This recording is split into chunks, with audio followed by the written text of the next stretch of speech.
Welcome to Midwest Paranormal Presents Paranormal Soup. I'm your host, Jason Bland, and tonight we have returning guest, I think it's been over a year since we had him on, is Tony Rothman. He is a paranormal investigator, and he's been working on a very interesting ITC device he calls Staticom. And I've been trying to keep my eye on what he's been doing. He's been trying to get it working live. I don't think he's having that here tonight. I've watched him struggle. But he's got a lot of clips of this thing. We've had him on last time. I don't have a lot of guests on anymore about instrumental transcommunication, ITC, or EVPs, or any of that. We only do a little bit of the spirit box shows, which we will do more. It's something that brought us all together, me, Jamie, and Rob, and we'll get to Rob here in a minute. I love ITC. I love spirit box and all that, but, it's kind of gotten stale or stagnant, even on here when we do it. And I really like what Tony has been doing with direct radio voice, really taking out the radio out of it.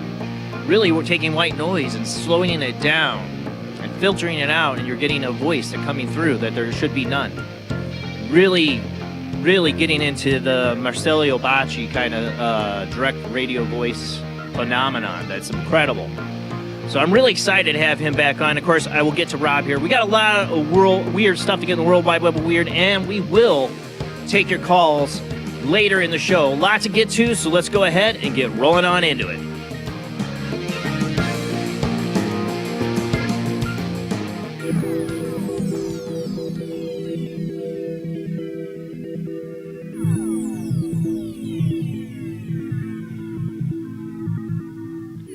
Welcome to another night of Paranormal Soup. As I said before, I'm your host, Jason Bland. Tonight's guest, Tony Rothman, will be joining us after the World Wide Web of Weird, after our first commercial break. Joining me, as always, is my beautiful co-host, Jamie D. And I'll get her up here. How you doing, Jamie? Not joining us tonight is, sadly, Rob Audrey, is our co-host and friend. Had a heart attack. What was it, last Friday, Jamie? And I think it was Friday. And he goes into surgery tomorrow. So I asked for all you guys that have been fans of the show, or even if you're new, to give your prayers tonight and tomorrow. All Rob our prayer warriors out there. Yeah, please. 5 o'clock in the morning his time. We need all the prayers we can get. And there is a GoFundMe to help Rob with this. This is going to be hard financially, So if you want to help out, and if I'm a little off, or if Jamie's a little off tonight, he weighs heavily on our minds. And that's why. And anything you can do, share out the donation. If you wanted to donate, we do have Super Chat and Patreon and all that. Tonight I ask you, if you're going to donate tonight on Super Chat, go ahead and just throw it over to the GoFundMe. I think that's who it's through, is like GoFundMe. Sam Myers put it up, a really good friend of Rob's. And I've donated, and if you can help anything at all, I thank you if you do. All right. I know Rob would want us to go on with the show, and we will. He might be watching. I don't know. He probably should be getting his rest. I hope right now he should be. But we got a lot of weird to get to, so let's go ahead and roll into the World Wide Web of Weird.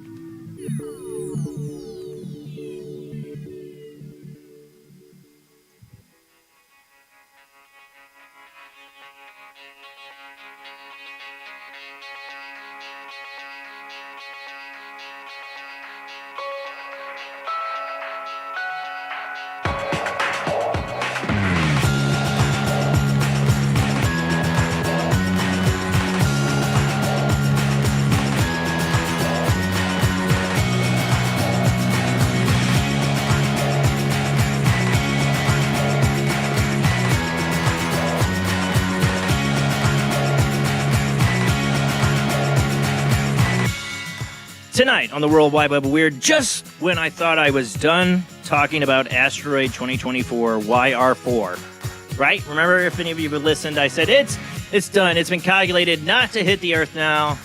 No worries, no more doom. Oh, no, it's back. It's back for doom.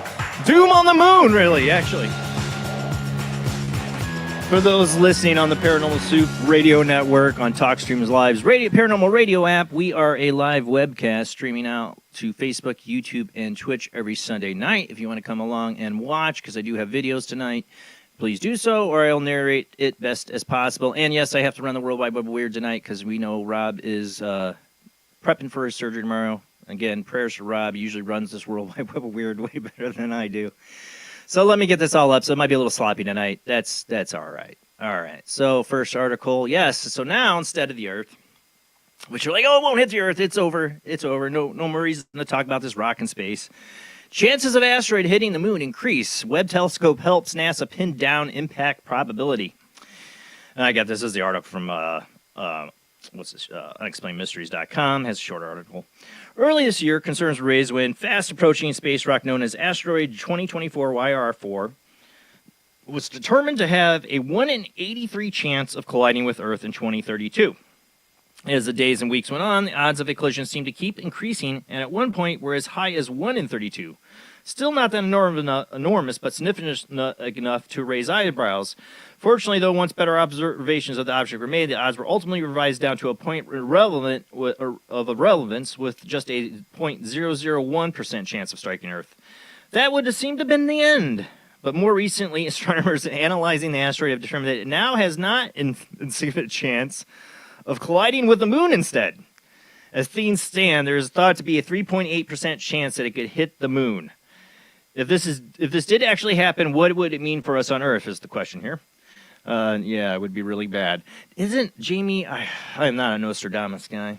But isn't there something in Nostradamus about something hitting the moon? Somebody? One of these prophets or something? I can't recall. I don't know. I'm too tired tonight to remember. And I haven't been paying attention. There's a little voice in my head go, remember. There's something to connection here. I don't know. But, sometimes I think they do this just to get attention. The sky is falling, Chicken Little, and then when it actually does, people won't believe them. They won't care. It'll be like that one movie, crappy movie with Leonardo DiCaprio. Bob just came out with some other the blind woman. I didn't read hers, and there's been a couple that's come out, yeah, but I haven't been following up with them. Well, I wonder what the aliens will do about it if that's their big, Death Star space station up there. Maybe they'll shoot it down with the Death Star ray. I'm sorry. To me, I think it's an alien space station up there. That's my opinion. I'm not for sure on this. All right, next out of Edmonton, Canada. I'm getting ahead of myself here because, okay, hide that, please. Okay. All right, hold on a second. I'm getting ahead of myself here. All right, next up, some UFO stuff. A Canadian woman was left scratching her head at the sight of a rather sizable disc-shaped UFO spotted hovering over the city of Edmonton. According to her account submitted to the National UFO Reporting Center, the perplexing anomaly was observed earlier this month by an unnamed witness who recalled that I saw a big black circle in the sky over the horizon, and I stopped to watch it when I realized it wasn't a regular aircraft. Estimating the anomaly was the size of a bus or larger, the witness noted that it was moving around in a way I couldn't understand, like it was undulating.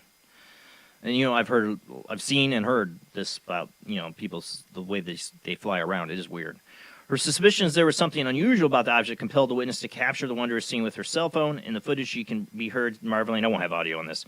What is that? As she watched the word UFO overhead, while the witness first thought the oddity could simply be a balloon, she questioned that assessment when it suddenly accelerated quickly across the sky, and then it went way higher up, closer to the clouds, where she noticed a similar object above it, even further into the atmosphere. Mothership, maybe?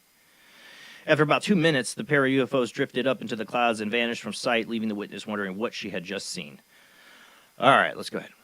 This is a very good one. So this comes from UFO Sightings Daily YouTube channel. You can get a whole analysis of there. I only got a brief clip of it, if I can play it here. UFO Sightings Daily, they had this. This is really interesting. I mean, yeah, this is with a cell phone, but I still, it's going to be blurry. I get it. This is a zoom in, of course, that they took from the video. I'm assuming this is like a cutoff edit over here on the right, maybe, what she's seeing.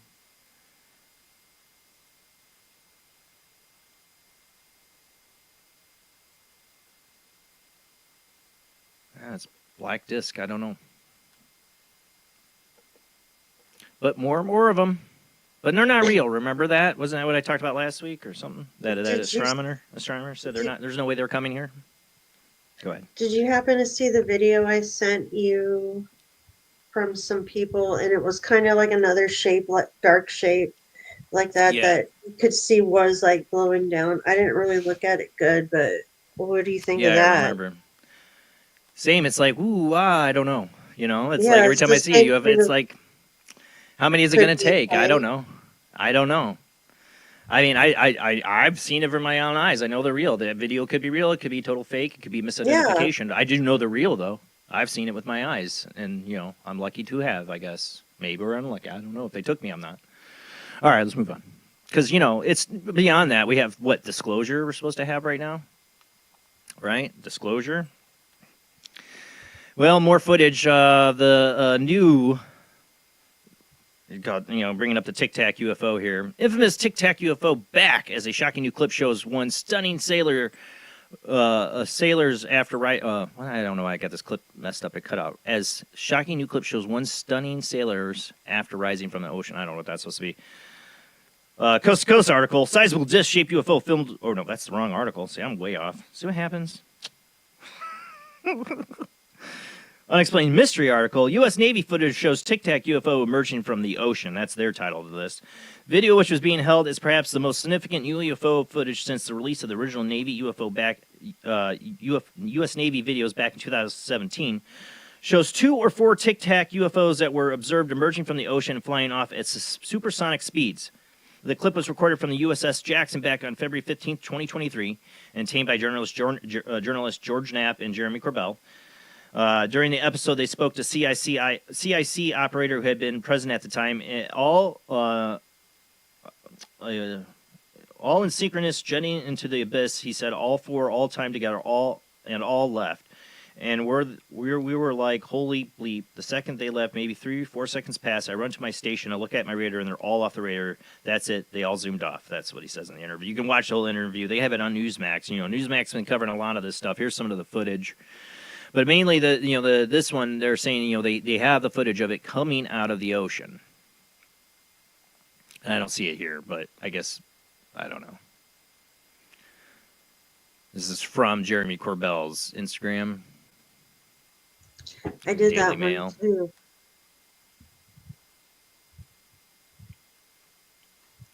But, the astronomers, they can't come here, the distances are too vast. Well, the military thinks they might be. I'll tell you that. What are the white lights, tracing? I don't. That's a targeting system. I believe. To follow it or to blow it. No, just to follow it, tracking it. I believe that's what we're seeing there. I don't know. I'm not a military person. I don't know. That's my guess. Kitty says hello, or he's just confirming me. I don't know, or telling me I'm an idiot. I don't know. Hello, Kitty. All right, from Kitty now to ghost horses. let's move on. Oh, I am going to need audio for this one. I'm going to have to turn this up, Jamie, so when I do play this next one, just don't talk while I'm playing the video, and I got to remember to... If you hear echo, let me know. It means I forgot to turn it down like an idiot. Okay, let's get this up here. I'm going to pause it, because I'll hear the audio, and it'll be really loud in my ear, but you guys won't. Oh, all right, I'll get the... But I will unmute it here. Sorry, a little setup here. Okay, so next one's really interesting. Security camera, and this was from Coast to Coast, Tim Binnell. Security camera in Mexico captured eerie footage of what some believe to be a legendary ghost horseman known as El Charro Negro, riding down a city street. According to a local media report, the spooky scene unfolded around 1 a.m. last Tuesday in the city of Tlaxcala. And the footage, which overlooked a quiet street, the tranquility of the early morning hours, suddenly pierced by the sounds of approaching hoofbeats. As the noise grows louder, a transparent figure riding a similarly ghostly horse seemingly emerges from the shadows and passes beneath the camera before vanishing from sight. Since being posted online, the spine-chilling video has spread like wildfire on social media in Mexico, with just the original posts amassing nearly 5 million views in the last week and spawning all manners of theories as to what the security camera captured that night. Some viewers suggested that the mysterious stranger was El Charro Negro, a folkloric black-clad horseman said to encounter individuals with an offer of riches in exchange for their souls. Other observers offered a similar interpretation, posting that the peculiar figure was the devil himself. That said, more skeptical individuals argued that the spirit was simply a person riding a horse. What do you make of the mystifying footage? Okay, well, what do you guys make of this mystifying footage? Okay, so Jamie, I'm going to do it. So echoing red, turning on now. Sorry, guys, it's the only way I can play the audio from it. I have to, feed channel back in my rigged system here. Okay. Still no audio. Where's the audio? I thought turning it up would help. Okay. Oh, there we go.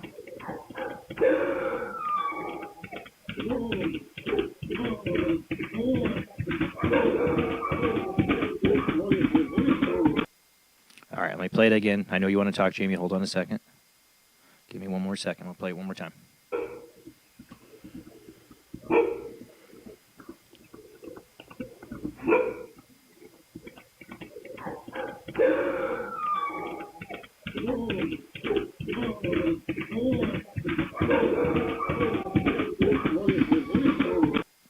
What is he saying? There's somebody talking.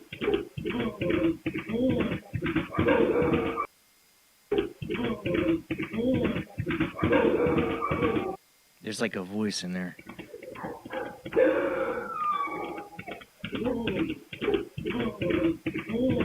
Right there, you see there's a shadow there. So there's some shadow. And he disappears, reappears. Something. I don't know what it's saying. All right, Jamie. Echo is off. I have to do that. Really weird. What do you think of this one? What do you think? I'm trying to think, even if they were running behind a light source and then in front of a light source. Yeah, I don't know, man. Think how that would work. Like to cast a shadow first. I don't know. This is a really interesting one to me. Yeah, maybe I'm a stupid, but I'm really interested in this one. And I'm trying to listen to audio. It's not just the horse making noise. There's somebody talking to the horse. You hear that? Mm-hmm. You know, I do not speak Espanol. If it was Spanish, where was this at? I don't know. It was Mexico. It was Mexican Street. It was Spanish. But something. Josh Turner's probably still doing his show. If he's not watching, I don't know. He would know. I'm awful. I took 2 years of Spanish. No habla español. Especially trying to listen to it in EVP form. Yeah, forget it. I don't know. I think that's really interesting. It might be just total garbage, but I don't know. All right, moving on. We're going to run out of time. All right, from Ghost Horseman to Chupacabra. Sorry. I won't play the audio from this. It's from a... Oh, here, hold on. Let me tell you all the fun little details of this terrifying creature. Okay, so this was all caught on video. This was in Pueblo.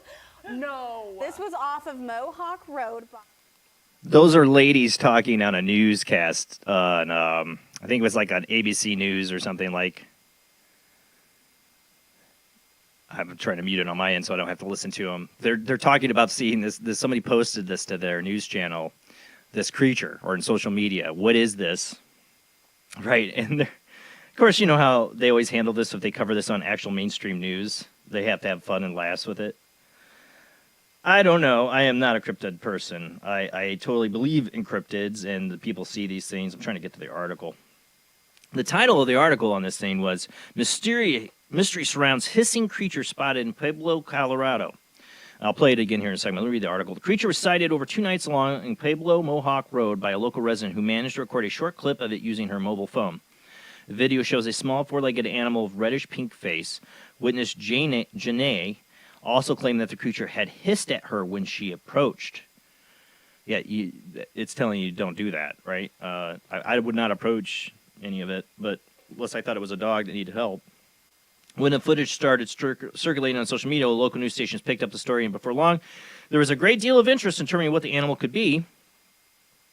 Even Colorado Parks and Wildlife ended up getting involved in the debate. We think this animal might be a raccoon with mange. That was my thought the first time I saw this. But they have this whole newscast. I can't play the whole thing because of fair use. I can only play it for like 15 seconds of them talking, I think. But if you should hear this news clip, these news people are like, it's Chupacabra. These girls, these newscast girls, like, we got to report on like this crappy, boring news or, you know, tariff wars and all this other stuff. We get to talk about something else. Oh, thank God. Let's talk about Chupacabra. I honestly think, I don't know about Jamie, I'm not a cryptid expert. I think the assessment of the Parks and Wildlife is dead on this. And I've seen this shared around quite a bit. I think it's, look at it, the way it eats. I've seen a raccoon eat like that. Poor little guy has mange, man. His face is all red probably because he scratched the heck out of it. They are creepy, though. Have you ever seen a bear with mange? Ooh, that is something scary. Anything with mange is like zombie-like. It doesn't help. It gets the red glare in its eye from the the light on her camera. Does not help. Does not help. It's Chupacabra. I believe there is something that people see as Chupacabra. I'm not trying to make fun of that. But this is, a possible sighting. It almost looks like it has something around its neck, though, when it looks down. You see that? Mm-hmm. I can't say that it's not true. If I've never seen it before, someone else. Yeah, I think this one is pretty possibly a raccoon with mange. Poor little guy. Yeah. It just looks like what I've seen. I've seen a raccoon eating out of a garbage can. It looks just like the way they're using their little arms there to eat. And it's not like a possum. No, possums. Yeah, we think about the little possums we once rescued. All right, let me get to the next article here. We're going to run out of time. Where were we at? So when I was a kid, I read a lot of books. I was a huge Indiana Jones fan, and there was a fictional Indiana Jones book about him going to find the lost Noah's Ark. And I love that book. I still have it. So I saw this. Researchers are planning to excavate rumored site of Noah's Ark. Turkey's Durapanar Formation is believed by many to be the petrified remains of Noah's biblical vessel. Situated approximately 30 kilometers north of Iranian border, around 6,500 feet above sea level, the site, which for years has been hailed by some as the final resting place of the Ark itself, could soon get an archaeological excavation.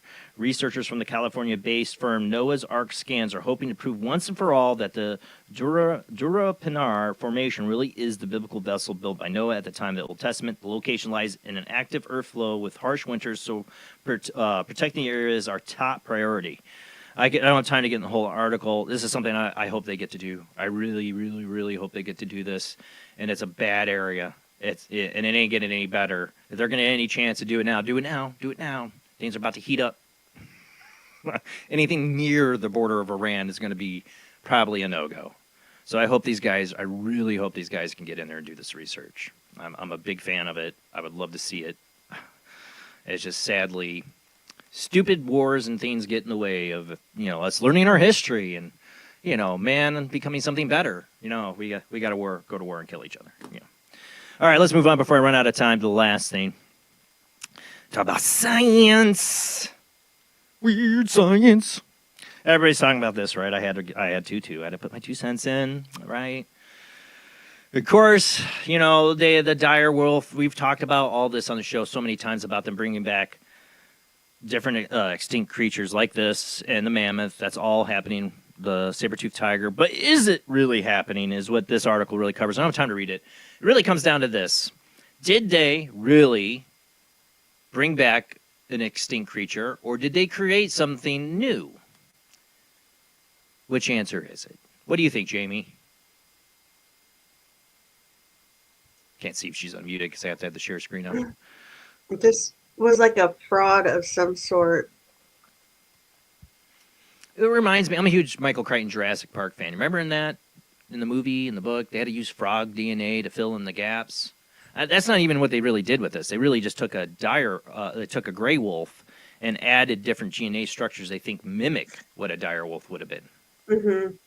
So in no such way is this a bringing back the dire wolf. And all these celebrities paid. There's a bunch of celebrities. Game of Thrones guy himself, Martin there, George R. R. Martin, paid money, got to hold the thing. You've been scammed, Martin. No, I'm just it's a bit concerning, because what we're talking about is creating new synthetic life forms. And we're getting into like Blade Runner territory here, man. They say that they're actually gray wolves with genetic edits intended to make them resemble the lost species. And that's great. And they did this as a big promotion. This is a private company. They're going to do what they want with this, with publicly researched material. The stuff they're using is all come from publicly researched stuff that through genetics and stuff. My worry is, as it is with all these things in science, they don't ethics. live worth of crap. Their The quality ethics. of life sucks. I'm for advancements, and this could help with a lot of things and us understanding the genome and all this. But when it happens, if it's weaponized, you ever seen Prometheus? Ridley Scott. You ever seen that with the architects do engineers? They make the xenomorph as a weapon. It's a biological created weapon. It's a creature, life form created. Or the horrible movie Species. Don't watch that movie though. Or not Species. Splice. Oh God, that's a horrible movie. But don't watch it. And it's also a great warning why not to do these things. I'm a bit worried. It's like the nuclear bomb. Once the genie's out of the bottle and everybody starts doing this, what happens when the militaries weaponize this and they create perfect biological killing machines? Besides they're doing that with robots, Terminator's coming, that. But that's it for the Worldwide Web of Weird. Our guest tonight is Tony Rothman. We're going to talk about his Staticom ITC direct radio voice communication. We're talking about spirit box communication in a sense, but it's not your normal kind of deal. And like I said, I don't have a lot of guests on this subject as often as I used to, but Tony's somebody I'm very much interested in this research, and I think he's doing a lot to really advance it, and I can't wait to see what he does. We're going to have him on here after this short commercial break. We'll be right back.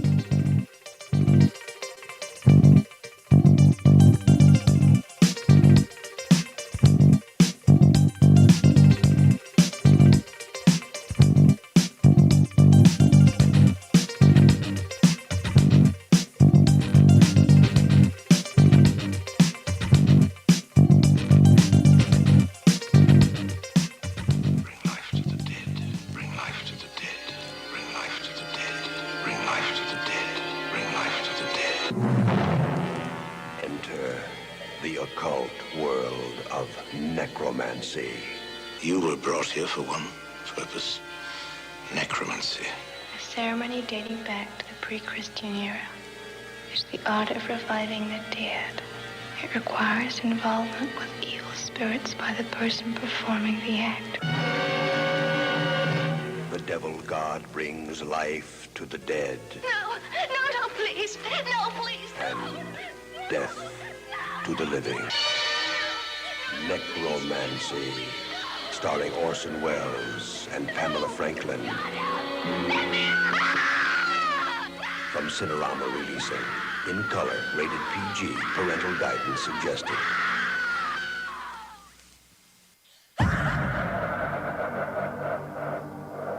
If you are interested in discovering the truth about the paranormal and want to hear from leading researchers in the field, join Justin Brown on his 3 3 weekly shows named My Paranormal Soapbox, Necromancer Live Show, and the Supernatural Symposium, live on Facebook, YouTube, and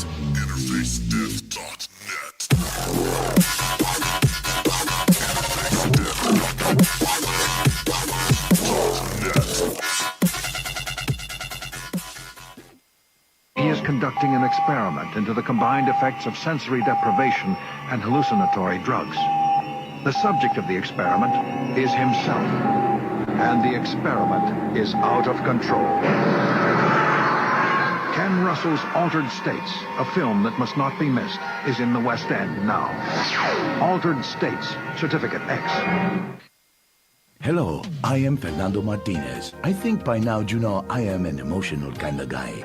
People stop me in the street and say, Fernando, what the hell is wrong with me? Silk shirt, hairy chest, enough aftershave to drown a household pet, but I still cannot get a woman. I tell them you are an ignorant fool. Without a symbol of power and fertility around your neck, what kind of woman is going to respect you? That is why I have teamed up with Medallion Man, the shop for medallion needs. Medallion Man caters to all levels of masculinity. For the strong, silent type, a medallion the size of a hubcap will say everything that needs to be said. Even singing medallions for the Casanova, who knows music is the food of love. Model trains, dollhouses, diapers, whatever your interest, we've got a medallion for you. Don't forget, every woman knows if you can't support a medallion, you can't support a family. This is the sound of a space clock aboard a U.S. satellite 180 miles above the Earth. No one winds up this timepiece. It's powered by a tiny battery, a battery that delivers power for years without replacement. Now the same type of battery, the Duracell battery, can bring new reliability and long life to your battery-operated equipment. Radios, cameras, toys, all run far longer. Duracell batteries, the long-distance power cells, outlast any ordinary battery. The same type of battery that keeps space clocks running for years can bring long life to anything powered by batteries. Dura, as in durable. Cell, as in power cell. The Duracell battery, made by Mallory. Switch to DCS ranging. 240, nominal to profile. We're in the pipe. 5 by 5.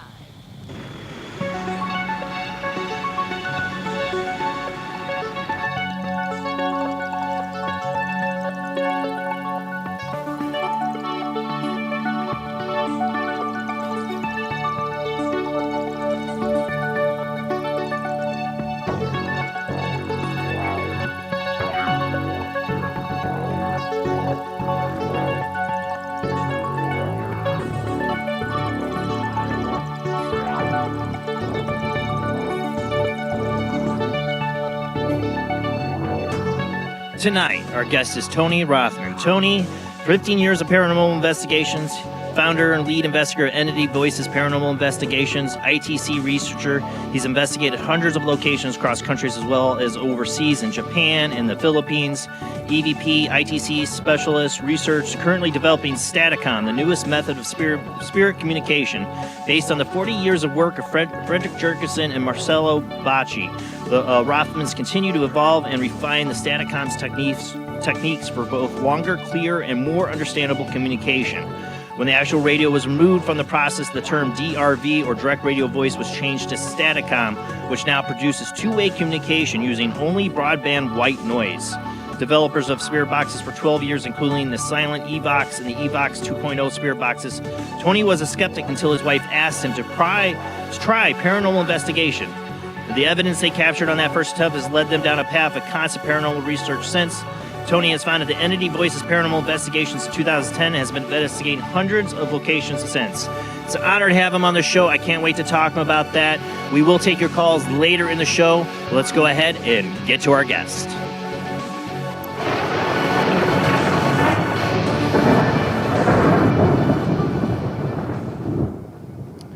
All right, let's bring him on into the panel. How you doing tonight, Tony? Doing great, Jason. Thanks for having me on. Doing great. Hey, really quick, I got the file download. Are you able to, this service here, StreamYard, lets you share screen. because I know you have some videos and stuff tonight. Are you able to play them off of your computer using the share screen on here? Yeah, I probably can. All right, because I was trying to get it to work on here, like to load it up to try to play it, and it was not loading that from here on my computer. Worked fine on my phone, but would not work on my computer. I don't know if it's a security thing or whatever, so I was sorry. I apologize. Running behind, so I didn't get a chance to like download it, and there was a lot in there, so I was hoping maybe, possibly, you'd be able to do it here. It does let you share the screen, and I'll be able to put it up there for you. Yeah, it'll take me time to figure out which ones I sent you, and but it used to be a whole. Okay, it was just like the whole cloud file. It was like a bunch of stuff. Right, because it literally covered from DRV to Staticom 2.0 to Staticom 3.0. I also can play videos off of, like, if you have something off the Facebook page you want to point out, I could probably track it down tonight to play if there's anything. We'll figure it out. Don't sweat it. Not a problem. So I want to let you know that. Sorry I didn't get to talk to you beforehand. It's an honor to have you back on the show, Tony. Hello. My wife just gave me coffee, so that was very nice of her. I forgot to refill mine before I went up on the commercial break. I'm like, dang it. My wife's in sleep. She would not bring me coffee. I'm like, bring me coffee? What are you talking about? Well, it's an honor to have you back on. Like I told the audience, we do some ITC live shows here once in a while. I don't do them very often, but I do them. I don't have as many guests on this subject anymore, but I've been very interested in what you've been trying to do, because I love the whole approach and the idea of taking the radio out of the equation, trying to focus in on the white noise, to slow it down and extract it and try to get two-way communication. That's been the goal, right? That's been the goal of, I think, anybody involved in this. That has been the goal all the way back to Thomas Edison, Nikola Tesla. This is a thought process that has been going on for a while. I mean, even before the electronic age, everyone was searching seances, mediums to be able to do this. So yeah, it's not a new concept. What's new is the way technology has evolved and has allowed doors to open to be able to make this happen. So one of the things I want to say to start off with was that this was never done to produce a product. This was 100% done from a research standpoint. There is all sorts of different types of spirit communication that had been tried. Frank Sumption, the Spirit Box, Fredrich Jurgenson, direct radio voice, Spiricom, all sorts of others. So one of the things that our former partners did, which was super smart, they went back through history and they reviewed them all. What worked? What had validity to it? How did they do it? And direct radio voice, which was kind of determined that it worked from Fredrich Jurgenson, then passed on to Konstantin Radeve. And then Konstantin Radeve taught a gentleman named Marcello Bacci. And Bacci used this for about 35 years. And he'd invite people into his home to get closure when they had lost a child or a loved one. And he could actually get messages that they would hear, recognize, and get a sense of closure that, hey, even though they're not here with us anymore, they're still alive. Death is not the end. Consciousness does survive death. And so that's what they began to research. And by the time they showed it to us, they were getting responses. It sounded better than anything you got on a spirit box. Why do we believe that was the case? Well, because a spirit box claimed that because it scanned radio stations, it would leave fragments of audio as it passed through the radio. And the theory behind it was that spirits would grab fragments of audio, rearrange them, and turn them into their own sentences. Okay, possible, but every fragment of sound would have to be available at the instant the word had to come out. They would have to transform this at the speed of light with accuracy and in the right order. And we thought, oh, wait a minute. Then some other tests were run, and we realized they're not using the radio at all. In fact, the reason when you use a spirit box, you get a word or two, maybe a small sentence. But the reason it gets cut off is because the second it hits a radio station, their ability to communicate is gone. Can I ask you this? Sure. Before we get in deeper into this, one of the things I noticed when I first got into this, I was not a big fan of like the SB7, like on investigation. I'm not a fan on. I did residential, so I was never a fan of bringing any of those things in a residential investigation. But early on, we'd have people see the shows, and they'd be like, "I want it done. I want you to bring it in." I'm like, and I had an investigator who loved to use it, Judy. I love Judy. And it did turn me because we had incredible things. And I remember the first times, the things I noticed would be this voice of it would be the same voice. It would cut into the SB7, had the same inflection and tone. And it said his name is Ivan, and it said a few other things that we were able to confirm with the client later. But what I did notice, it seemed like there was always right before voice would cut into that white noise, there'd be like a click or a knock. Correct. You know, and I got really into EVPs. That was my forte, and I was really into stochastic resonance as a theory because it's the same deal, right? Because people argued over how are EVPs recorded. Are they manipulating the magnetic device? It only work on tapes. Remember, early on, people thought it's not going to work on a digital recorder. It's only going to work on the tape one because it's all magnetic, right? Remember that? And then, of course, you got them on digital recorders and iPhones. You can get them on anything. You can get EVPs on anything. Even the single wire recorder, which was the first one that caught EVP, that's magnetic wire. So it's a similar principle. Yeah. So it's like it's the same journey as EVP. Correct. And that's how we got started too. I was fascinated with EVP over any other device on the market, even still today. Why? Because not only do I ask a question and get a response, before I even listen to the words in the response, I can tell if it's male or female. I can tell if it's an adult or child. I can tell what language they're speaking. I can tell if they have a territorial dialect or accent. I can tell their emotional state. Are they happy? Are they angry? Are they scared? Are they upset? That's a bucket load of information to get from a single audio file before you even hear what response you got to the question you asked. So it was unmatchable by anything that would blink a light, play music. It was unmatchable. And that's why we got into the audio, started with EVP, moved to ITC. We built spirit boxes for 12 years until we realized DRV was a huge step up.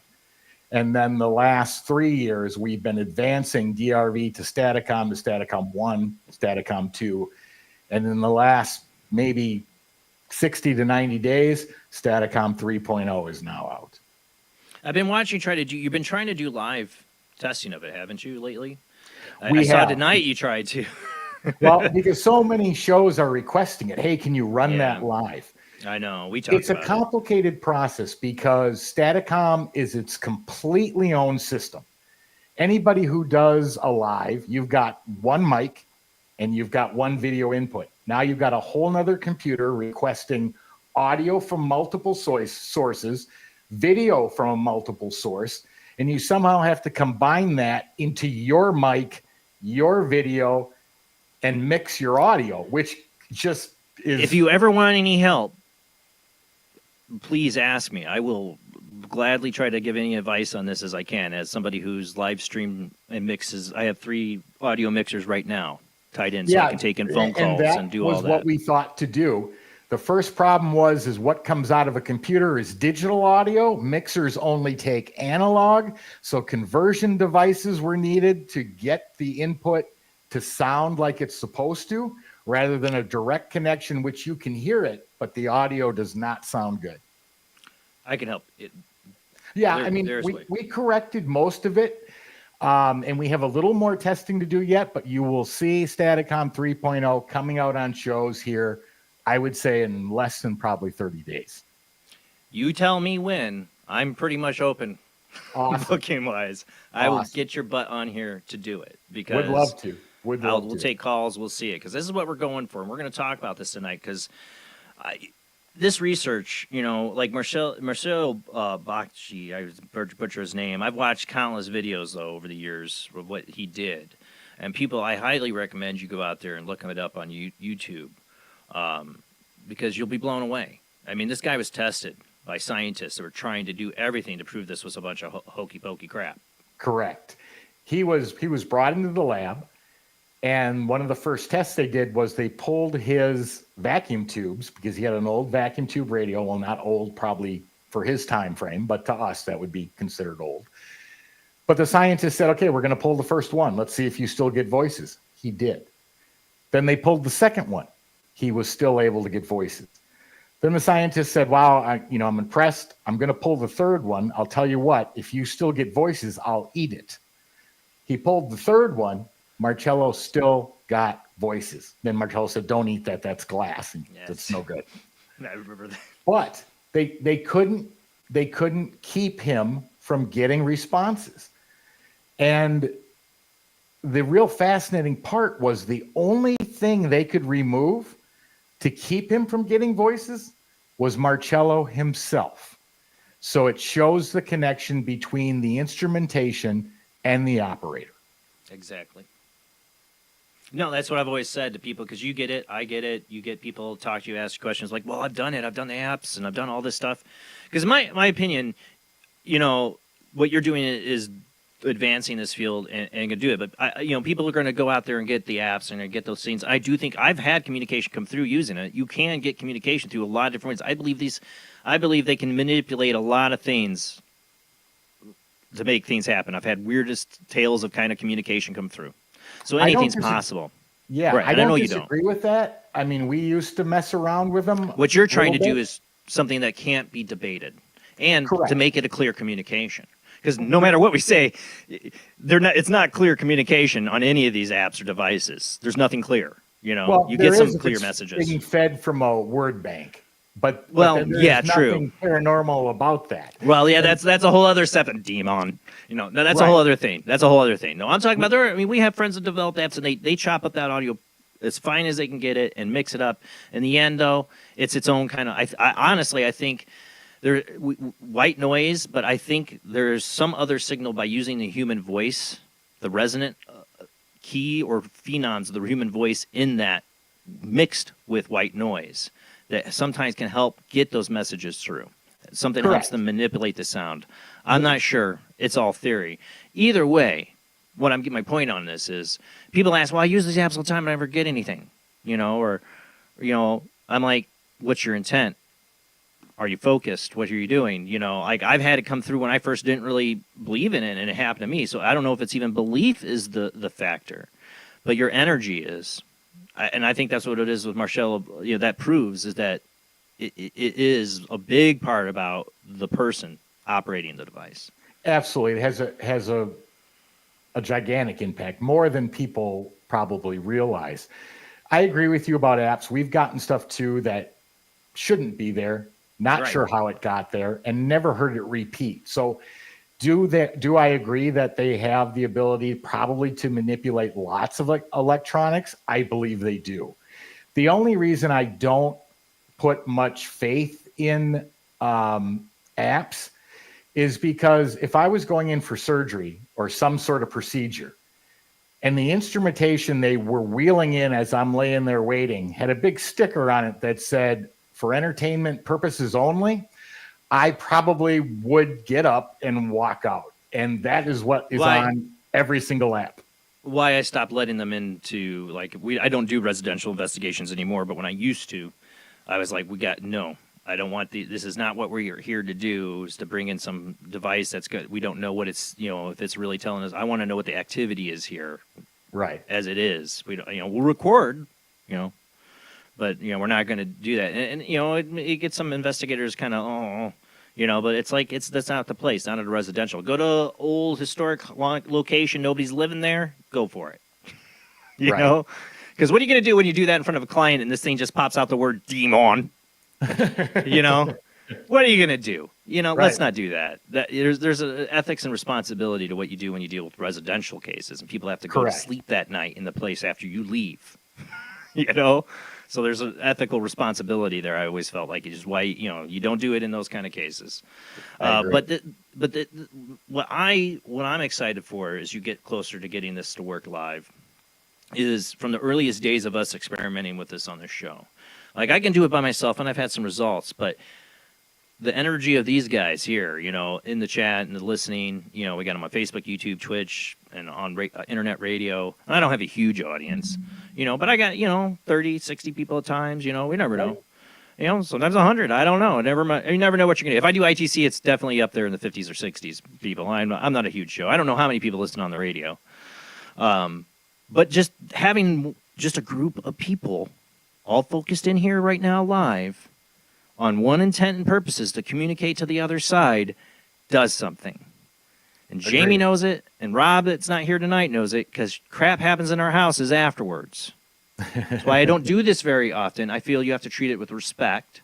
I do it in a light-humored way. I always talk and have a little bit of fun because I try to keep things positive, intent, and all that. But things weird and stuff happen, and the stuff that happens with the callers is incredible. I mean, the stuff that's been communicated to people, and they've heard their loved ones' voices come through. You know, I mean, the best one wasn't coming from any device. Was the Rhodey call. We had our friend Rhodey Speak called in. It was one of her first calls into the show. Her friend Katrina was on the show, and she called in about her friend who had passed away. And there was a spirit box going on in the background. It had a lot of reverb and stuff. The voice that came through had no reverb and did not come from the box. It came directly into the audio of the whole panel of the show, which was on Google Hangouts at that time. And it said her friends, their nicknames were Peanut Butter and Jelly. And it said Peanut Butter and Jelly? It said it more than once. Wow. To me, that just shows you get enough people. And Katrina Cooper is a spiritual medium, and I call her a psychic battery. Because I've been in a place where I was there. You could feel there's something there. It wasn't a lot of activity. She comes in and stuff's being knocked around, and now stuff's happening because she's there. Yeah, I mean, the energy of the group of people, and we've noticed this doing live sessions with Staticom, is that when it first starts out, maybe the first half hour, you got people there that are doubting it. Oh, let me see if this thing actually works. As that time goes on and the group gets smaller and smaller, the ones that stay the longest have the highest interest, have probably the higher levels of energy, and it makes a big difference on the amount of communication that comes through and the length of it as well. Yeah, and when I tell people when they call in for it is know who, not per se, I know who you want to talk to, but if you do, focus in on them. Say their name before you call in. Make your intent clear what you want from this. You know? Correct. And, you know, if you call in asking for a celebrity, I don't think you're going to get them. You know? Call in and ask for a loved one. Them, I do think you will get. Because I've seen it happen. We have done that, and it can be done. I've spoken. And that's what I think this is for. Yeah, my wife's spoken to her mother, who passed away 3 years ago from COVID, and it absolutely can be done. We've never tried to reach out to a celebrity just because it's frowned upon. We try to avoid any of the negativity that's attached. To each their own on that. You know, it's just not my interest. Right, mine either. It's not my interest. I honestly, with Jamie and Rob, you know, we really met through ITC, and was in the intent of doing this. Besides, I want to do a show and bring people on to talk about all kinds of subjects in the paranormal. I really started this. I started making sure I could figure out how can I get a phone line working and how can I get a spirit box pumping through this thing, and make the person on the phone line hear it, and have them handle the show hear it. That was all Jamie remembers all the testing. Me figuring out a Google Hangouts to get that all to work. You know, all different mixing boards back then than I had then and now, blowing them all out. But I feel your pain. I'm sure you do, and that's what I'm saying. I you know, because I wanted it. I could sit here by myself and talk to myself and record videos of me trying to talk to the spirit box. I just didn't feel like I'd get anything. I did. I mean, I heard my grandmother's voice when I first doing this experience for the show. I heard through the thing say, "My beautiful boy," which was the last words my grandmother said to me before she died. And I heard it. I wish I wasn't recording, you know, but it was like a way of me. I was testing out, is this going to work? Is this going to be silly? Should I even do this live? And that's when it happened. And I guess that was my sign. And later on, I had family members think they heard her voice come through too, and my aunt, my grand aunt. Because that was meant just for you. Right. And that's what this is, you know. I mean, like, that's why the whole purpose is I want to see people be able to make that connection, you know, and prove it to others, you know. And that's what I love about what you're doing is you're going for the full bang here. You're not just trying to like make an app or device to sell. You're trying to make something that's going to show this communication is real. Correct. And that consciousness survives death, because that's who we believe we're communicating with. If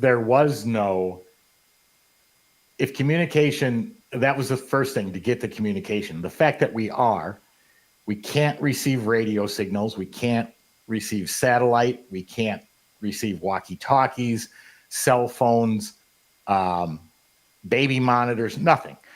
A white noise generator does not accept any outside signal.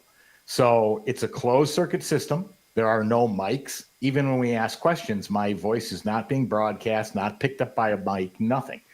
It is literally white noise into a computer only for filtration. The only thing that hits the white noise are filtration mods like noise reduction, voice extraction, frequency modulation, and then through the process of stochastic resonance, which is, if people don't know, let's explain that, because we're talking noise to take a signal that is either undetectable by the human ear or by sensors and raising it to a level that it becomes detectable. And that was process one, to get those voices clear, because the two complaints from science, academia, and skeptics were you're picking up stray radio. So the radio we knew had to go.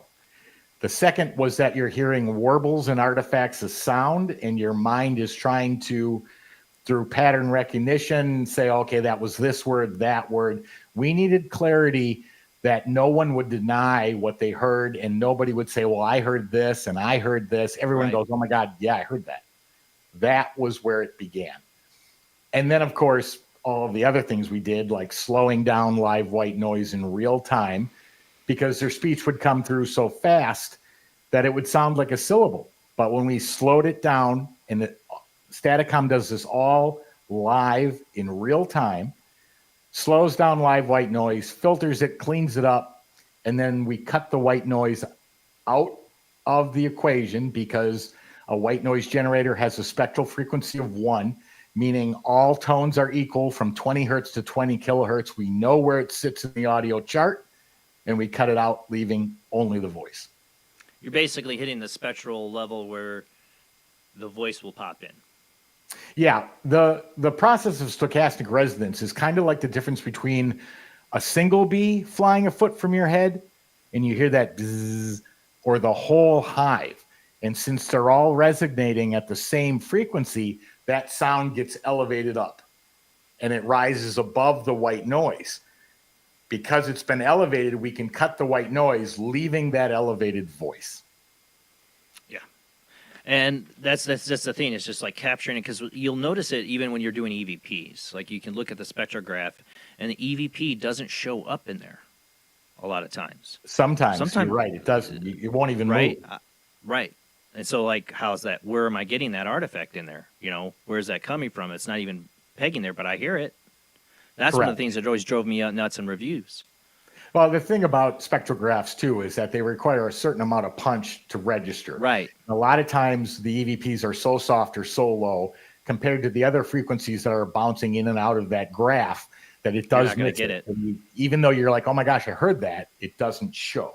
It doesn't show. Yeah, you want to show it right there in the spectrograph. Nope, not going to see it. Well, that's interesting to be able to like pinpoint it like that, because I've always thought about it. You know, Jamie's watching me try a lot of stuff with reversing audio and like taking. You know, I thought about hooking up a slow guitar pedal that slows down audio. Because I was a musician in that, and trying to hook it up into here and just playing white noise through it at one point. I never got to do it, and when I heard you were doing it and trying to slow down white noise, I'm like, oh my god. And so then you're using programs on this computer basically as like a guitar effects pedals would be, in a sense. You're using a chain link of different I wouldn't say effects, but they're all different little programs that are going to try to filter this all out. That is absolutely correct. The way it started out, we don't use it today, but it started out today, or to begin with a program called Virtual Studio Technology, which basically you input, you send the sound in, you filter it out, boom, out comes your voices. And now, have you developed your own program? Yes. From that point on? Well, yeah, it's a couple of components. We basically took the system we had and we gutted it. And then we added additional coding because we knew what we thought was the problem with the clarity not coming through like we needed it to be. And then we recoded again to get consistency so the voices never went out of clarity. And we'll get into that when we play clips. But yeah, it was made so that we never lost the communication, because we did. DRV, we'd get, something we could understand, and then it would go away for a couple of minutes, 10 minutes, 15 minutes, 3 days before it would come back. And I'm like, wait a minute, something's wrong here. And that's when we started ripping it apart and saying, researching, and then making corrections. And like I said, when we play clips, because we're going to go all the way back to DRV, and then I can show you what occurred. Have you asked your device for help? Oh, we have clips where you can literally hear them, and I'm going to play one tonight where they do give me help. And it was one of the first ones for 3.0. I wasn't even done coding yet, and they told me where to stop when I was going through the coding and the integral numbers and stuff. They're like, stop, perfect, right there. And I stopped. Voice was clear the rest of the night. See, that's what I mean, because you saw that with Radovave. You saw that in a lot of them getting help from the other side. I mean, correct. I've seen and there's no doubt they do help. Right. And I always wondered the click, the pop sound, and maybe that's is that like, I always wonder, my imagination, like they have a device on the other side and they're like, somebody's flipping on the switch. Okay, talk now. They're going to hear you. Just wonder how it might work on the other side. My imagination of it. That's a very good question, because that is a variable we don't fully understand. We've got theories now based off of years of research of this. But again, they're just theories. Until we're over there, we'll never know for sure what they're doing. I always hear like a snap, like a snap or a click. Or click, yeah. I always felt like that there's some key to that sound, that little pop sound sometimes you get before they come in. And definitely we get it on the SB7 a lot. I remember that. But we get it, you get it in even on these apps or devices in our when I do it, it's a closed system here. There's only audio come in is from our microphones. I just mean the EVPs. Yeah, but EVPs. Oh, I got an EVPs, yeah. It's very common in EVP, and you're right. Spirit boxes will produce that as well. We don't hear it as much with Staticom. Is it still there at times, though? Absolutely, it is. It's probably filtered out some. Some of it's probably filtered out. Yeah. Yes, I would agree. Which would make, that's fine, but it's just, I wonder, is that some key to what the mechanism of how they're doing this or how they're communicating? We like I said, I definitely have always strongly sided on the idea of stochastic resonance as being their way or ability of doing this, communicating through this method. I mean, early EVP recordings, I remember my first training was like, we're going to do some white noise sessions and see what we get. The worst part of white noise EVP is the review. Correct. When it's audible, it sucks. That's why a lot of people don't like spirit boxes. The SP7 or even worse, the 11. But EVP reviews even worse. Even if you're listening to, you had to listen to it live, and then you got to go back and listen to it again, and hope you get something out of the and not fall asleep. Torture. Yes. Yeah. And then you're running it backwards, forwards, scrubbing it. That's one problem we don't have with Staticom. Everything comes through forward, and I'm sure it's got to do with our process, but that's something we now avoid. EVPs, oh yeah, there were times we had to reverse them, and when you reversed them, it was a my best one's the reverse one.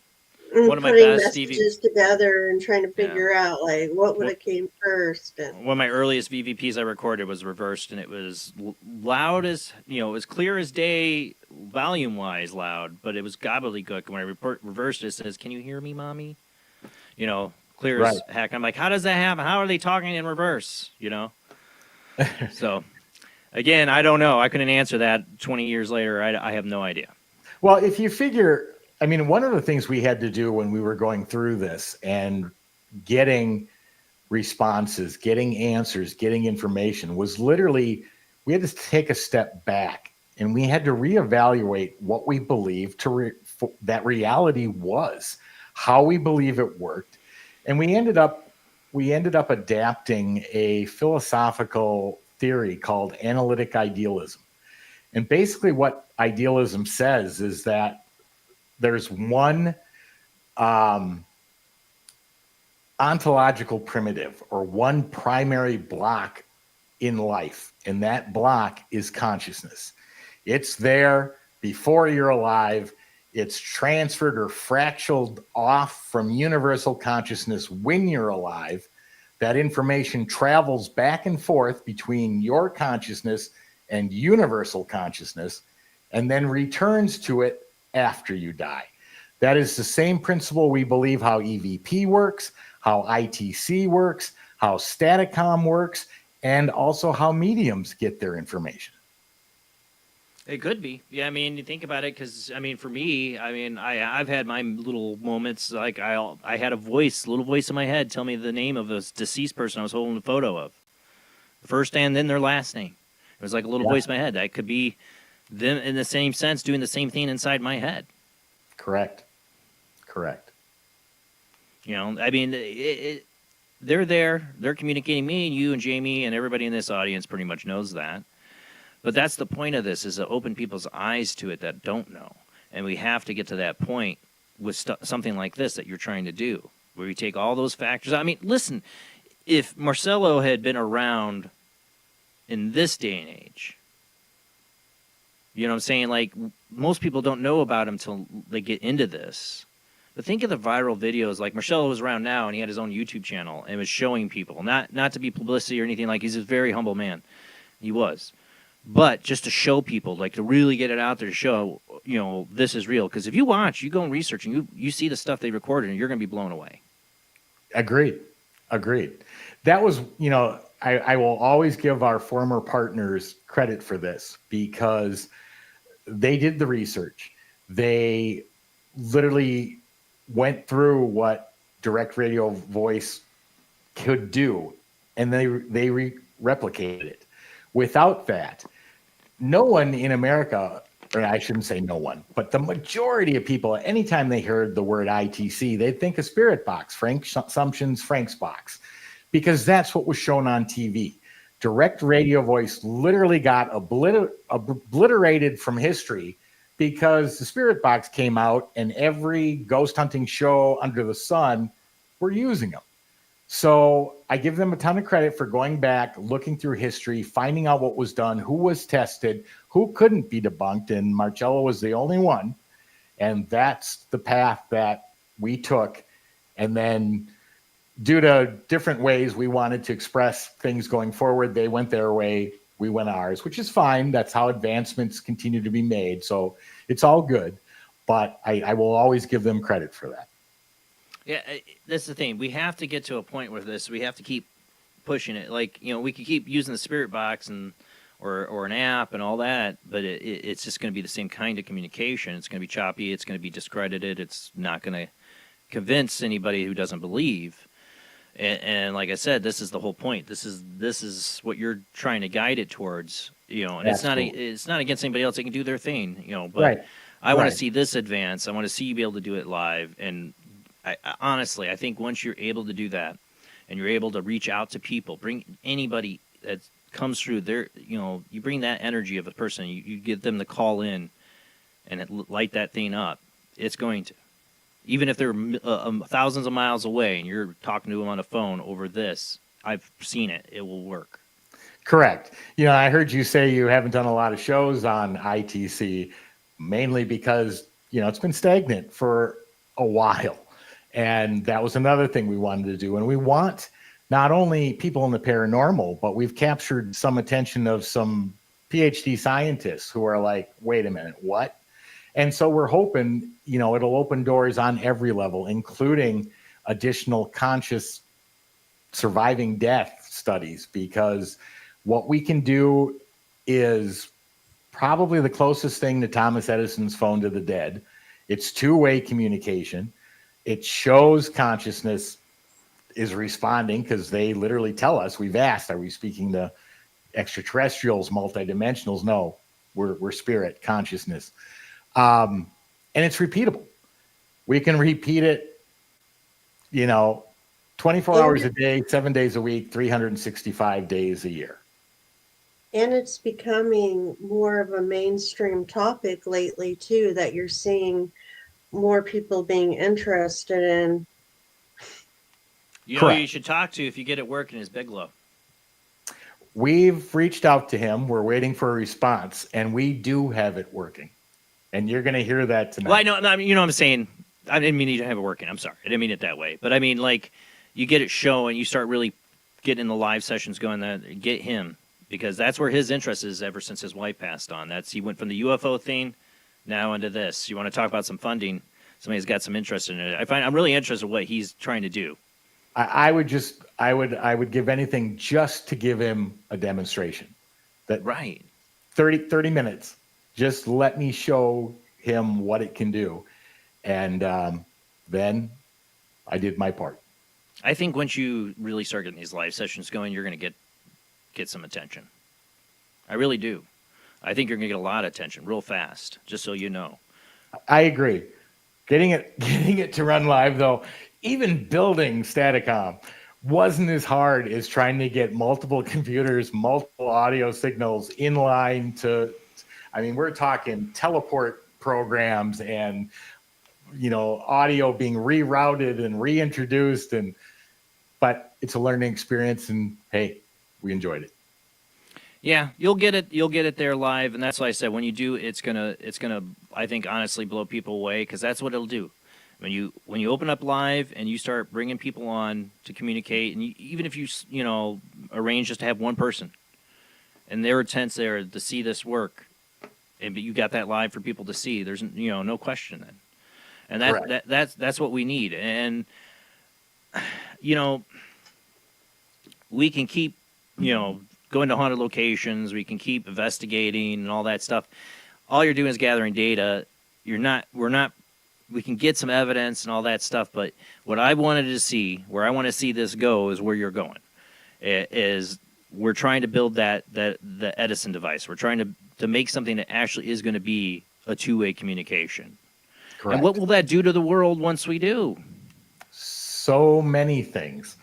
It'll challenge scientific beliefs. It'll challenge religious beliefs. It'll challenge how we think about life and the fact that, this is a step towards proving that you live on. Because if you didn't, no one would be answering. And how they're doing that, we've got some great theories together. And we're going to get to express those. We're going to get to express them. We're in the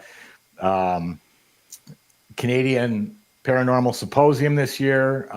We're presenting this at Phenomenon in Utah. So we're excited about people that are going to get to see it, hear it, and get a full presentation on. Oh yeah, you get a crowd of people and play it. Oh yeah, if you do that, you're going to have some energy. You're going to get some responses, man. We just did one last night that we just started posting. I think I put up one clip so far on my Facebook because it was about a 4-hour run. But the responses that were coming through last night were great. Well, we're going to play those after the commercial break, which is coming up here about 10 minutes. You'll have about like a 5-minute break and just mute yourself or whatever if you want. Sure. And if you want to try to get that set up beforehand, we'll figure out a way because I want to play these clips tonight. I want people to see how this works. Sounds good. I'm building up because when you guys get this live, I'm bringing you right on. As soon as you want to come on, we will open up the phone lines and we'll test this puppy out. But I'm so excited about this, Tony. We're close. I'm so excited about this. I mean, like I said, and I'm not trying to diss on anybody else out there. I know a lot of people in the ITC field. I'm not trying to diss on anybody, but this is the guy I'm most excited about right here.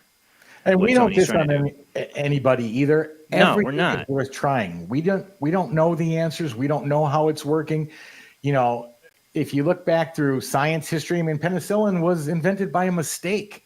It wasn't planned. Somebody left some oranges out. It grew mold, and they turned it into penicillin, which is saving lives today. So anybody doing anything Those are the people that are going to find answers and come up with ways to improve. Exactly. And to anybody else doing ITC, remember, they are part of the equation. You Correct. see some people getting some really great evidence from any kind of app or radio device because they are part of the equation. It's through them, their energy.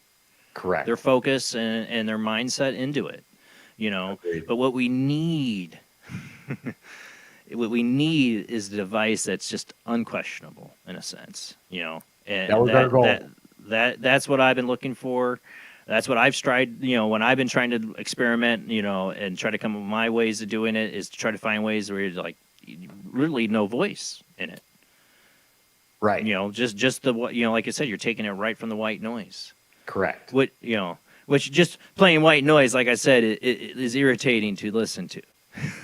It is. Nobody wants to listen to it. You know, I remember my favorite Art Bell episodes where he'd have the Ghost Society on, or who they were. It was like Barbara something.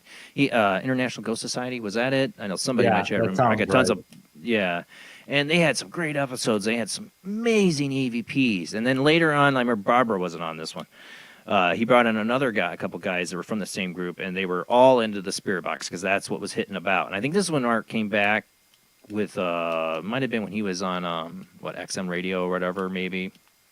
Yeah. I can't remember. And he's like, well, I'm really more interested in the EVPs because, well, that's radio, you know. Of course you're going to get voices. Right. You know, that's how Art thought about it. Of course you're going to get voices. It's radio. So he was like, yeah, we're not going to play that. We're not. They played some clips from me. He said, well, it is interesting. But again, it's radio. I like the EVPs. Play me more of the EVPs, you know. But that makes perfect sense because, I mean, that's a logical explanation. We're talking about Art Bell, hand radio, right? You know, electronics. He knows, Operator, you know, right. like and say, like, you're not going to sell that to him. Correct. Correct. But, you know, there's complete legitimacy in that complaint. And in order, that was the thing we knew was one of the first blocks that had to be removed, and we had to figure out how to do it. And through various tests, we did figure out that it could be done. And then we went out, got white noise generators, and said, oh my God, this works. Remember our Bell used to have like 16 million listeners? Yeah. Imagine if he had brought somebody like Marcello live on his show with the device, 16 million listeners in 10. Remember, they used to change the weather with their thought experiments on Art Bell. He got so scared of it, he didn't want to do it again. Imagine if Marcello and Art Bell had hooked up. Yeah. And Art had brought him on with callers. Oh, my God. I think it would have been crazy. Art would have loved it. You know, but that's what I wanted. You know, I don't have millions of listeners. I have 30 right now, I think, or a little over, at least on whatever prices, and who knows what's on our internet radio. But I think just enough. Do you have 10 people is enough? 5 people is enough. If you can affect one to think a little differently and evaluate it, that is all you need. I mean, you're a paranormal investigator. You've seen it. You've seen it on investigations. You have somebody, it's the dead frog from Warner Brothers. You remember the, hello, my baby, hello, my darling. I always compare it to that because, like, the guy, it dances in front of him, and he goes to show people, I got a dead dancing frog. I got this frog, it dances. People are like, yeah, right. And he pulls it out, it's a dead frog. And then they walk out of the room, and it's like, hello, my baby, hello, my darling. You know, that's it. I'm not saying, you know, you shouldn't be skeptical. You definitely have to be. You know, have to be, right. You know. But if you get a device like this, it really starts to show people, and the belief factor comes in, it will power the device because there is something here in the realm of your intent and belief, for sure. Yeah, and you know, as we start going through the clips, we can get deeper into that. But you can't hide anything from them. Because consciousness is connected to universal consciousness, which was what they are after they pass. You can't hide what you're thinking. You can't hide what your intentions are. You can't hide what you plan to do with it. You can't, nothing. So if your intentions aren't where they trust or feel comfortable, you're not going to even hear them. The only thing we can't control is if they respond. And if your intentions aren't good and they don't trust you, they just have to stay silent and you won't even know they're there. See, and my intent, if I have you on this show, is if people call in, is for them to connect with somebody they loved. Correct. That's all I want. Every time we've done it on the show and somebody's gotten that connection, that's what I do this for. I don't know if, you know, maybe it's not the person it could be anything coming through talking to them. I can't prove it, but when they feel like it is and their gut tells them it is, I felt that this is what I've been trying to do. But, and that's fantastic. The greatest satisfaction out of anything we've accomplished is for somebody to recognize a voice, get a personal message that only they understand, explain, oh my gosh, that was my aunt, we had a code word or whatever the case may be. There is no higher gratification out of any conversation or getting a hold than to give somebody validation. Correct. Honestly, what you're trying to do here, I mean, I tell people this is doing this show live, doing the paranormal for 10 years as a live show and being open about it. People, when they come to me with their paranormal stories, 90% of the time it isn't UFO or haunted house or anything like that. It's a loved one who came to them after they passed in some way, in some sign, or totally showed themselves or talked to them in some way. And those are the most powerful experience. And it's such a special, life-changing moment for these people. And they don't tell a lot of people this experience. It's very personal, but when they tell me, I feel so honored. And that's what I want for everyone. Correct. For everyone to know that, to feel that. Completely agree. I mean, last night we were at this old school, that there was a lot of abuse of the children, dark history, very foul play that went on, and tons of activity. But we're running Staticom, and we ran it probably 4 times on every hour for like a half hour. But people are always asking, can I see if I can reach my Uncle Bob or, because screw the ghost here. I want to talk to my Uncle Bob. Well, but that's the truth. It's that connection to family and friends that really is probably one of the most important things about life. That's why we always say at the end of a presentation is as wonderful as this machine is, to be able to reach out and get communication from those who are no longer here. Talk to them now. Know that they're okay. Face to face. Let them know you love them, you miss them, you enjoy their company. Say it now. And that you don't have to worry about it, that they're okay and that they're with you and you're not alone. And just all these things that just eat at people when they're grieving. Correct. That's the worst part. It's like there's nothing you can say to somebody who's lost somebody that they've loved. No, it's a loss that literally destroys you from the inside to the out, and it can take. Some people never fully recover from it. It's a lifelong torture, and that's, if we can help with that, that's plans. The other plan we have for it, because of the communication that we can get and how they respond, is to help with cold cases. It's one thing to lose somebody. It's another thing if they don't know what happened. I am so that's what Jamie's trying to do. Doing the experiments. I've been doing this from the beginning of the apps and things, doing different things to help validate cold cases. And when there's active cases, I'll use the boxes and just to kind of ask questions. So when the information does come out, I can compare to what the known facts are. And I've actually been led through the apps to locations where people actually sent dogs and things out, and they found one body there. It wasn't the body we were looking for, but it was a body, and we're really close to another one. But cool. I also think it would be great for Amber Alerts, like if you could actually start to trust in some of these responses enough that if you knew that in this area this child might be there, and you have somebody in your network that's in the area, maybe they can, park in the area and watch for the car to go by or something. I've seen these things work out where a medium gets a message 1,000 miles away where a child is to save them. I've had the guests on the show that had that. You know what I'm saying? It doesn't matter where you're at. If this device is working and communicating, it'll do that. I completely agree with. We don't believe time and space is a human construct. We don't believe that the afterlife or the spirit world has any of those restrictions at all. They do not have to be sitting in the room I'm sitting to respond via Staticom. They can be anywhere. Honestly, I think it's very much like I was comparing this last Sunday, I think, was the Interstellar.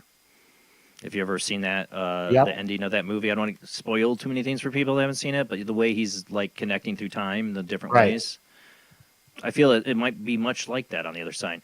We're going to be going to commercial break here. I do want to mention before we do, and Sam here says, hello, I'm going to leave the link for any and all that want to help out our friend Rob. He will be having open heart surgery in the morning, so even if you can't donate, please send him lots of love. We have been, Sam, and we have been sharing the link in the show in the comments there for people to join. And if you can't get it in the comments, it is posted on my page and on the Midwest Paranormal Soup Facebook page. You And should in be able the to find the comments donate. of the actual events, I'm putting it in there also. Yeah, so you'll be able to find it there. You can donate anything to help out our friend Rob, or just your prayers for tomorrow for Rob's open heart surgery. Please, thank you so much. Prayer warriors out there. Yeah, like I said, if you thought about doing a super chat or donation, go ahead and just send it over to that GoFundMe.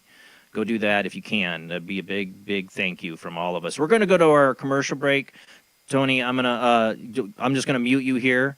So go ahead and see what you got to set up. Hopefully we get the videos running. We'll figure it out when we come back, okay? All right, guys. But we're going to go to commercial break and be back with our guest, Tony Rothman. And we will open up the phone lines if you want to call in questions tonight to talk to our guest. Or if you're an ITC person or you've been messing around with the spirit box, you're interested in this stuff, call in. Talk to Tony tonight. Give us your stories, your ideas on this when we come back from the short commercial break.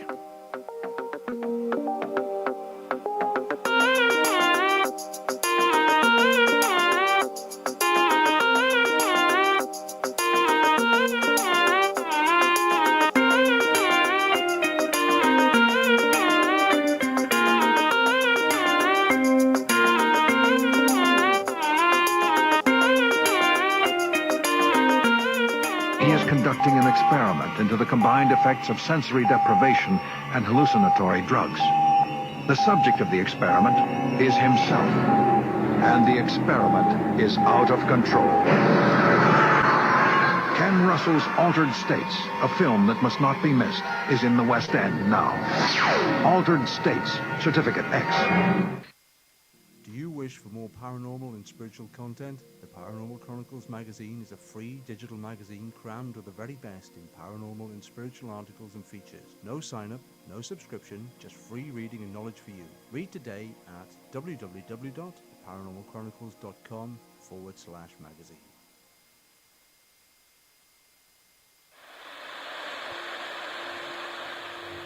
Join us every Wednesday night at midnight Eastern Standard Time for Weird Wednesday, the live stream, with your hosts Jamie, the Living Dead Girl, and Rob, the Phantom, where we'll talk about all things paranormal, including zodiac, astrology, tarot card and oracle card readings, live ghost boxing and spirit communication, where we'll do Voices from Beyond, the Cold Case Files.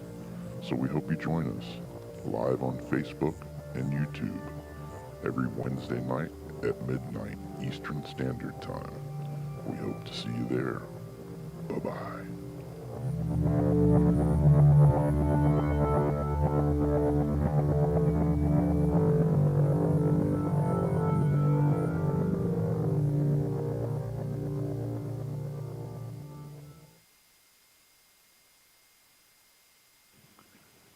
Nation magazine is a new paranormal magazine based out of Denver, Colorado. Our goal isn't just to give you the best paranormal content out there, but to promote paranormal unity. We're doing this by giving everyone an opportunity to tell their stories and to share their experiences. For more information, follow us on Facebook at Paranation Magazine and soon, paranationmag.com. I've Never Met a Dead Person I Didn't Like is the extraordinary travels of a young, alone, and broke psychic in the highly anticipated new book from internationally renowned psychic, medium, medical intuitive, and best-selling author Sherry Dillard. Critics have described I've Never Met a Dead Person I Didn't Like as an engrossing memoir, an empowering story of how a broken girl came to accept her psychic gift, a refreshing and fun read. I've Never Met a Dead Person I Didn't Like is available through Amazon, Kindle, Barnes & Noble, and wherever books are sold.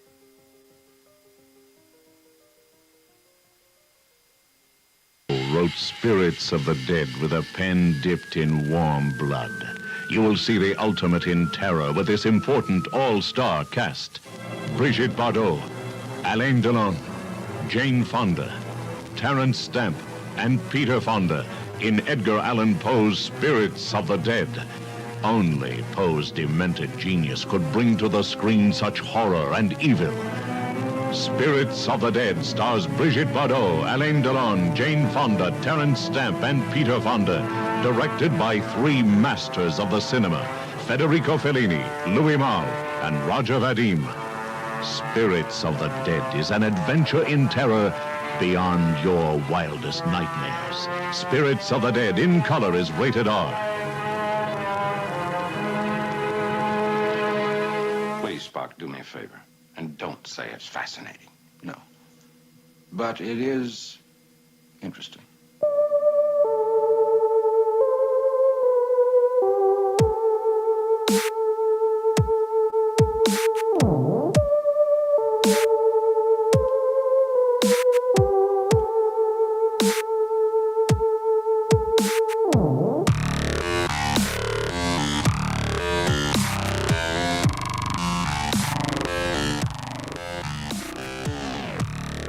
You're listening to Paranormal Soup, bringing you the weird every Sunday night. Call into the show and join the discussion. The call-in lines are 219-230-4444 or 260-225-9419 or by Skype caller ID 00JBland00 or JBland Paranormal Soup. And now to your host, Jason Bland. Tonight's guest is Tony Rothman. We are talking about his Staticom device. Talking to the other side, trying to get two-way communication that would be undeniable to skeptics. That's what we've been striving for. Maybe it's impossible. I mean, I know some skeptics out there, I don't care what you do, they'll never believe. But to the general skepticism, people that are at least be open-minded enough to take a look at it, to prove to them, listen, this isn't some chopped up audio. This isn't some radio signal coming in. This is white noise. Where else would these voices and communication come from? I'm telling you, what Tony is doing is the future of ITC. I really do think so. And I'm so excited to see what he's going to do. We are working to get him on here with a live session of this. When he has it going, we will get him on here. But we got a lot more to talk about this night, so let's go ahead and get back to our guest.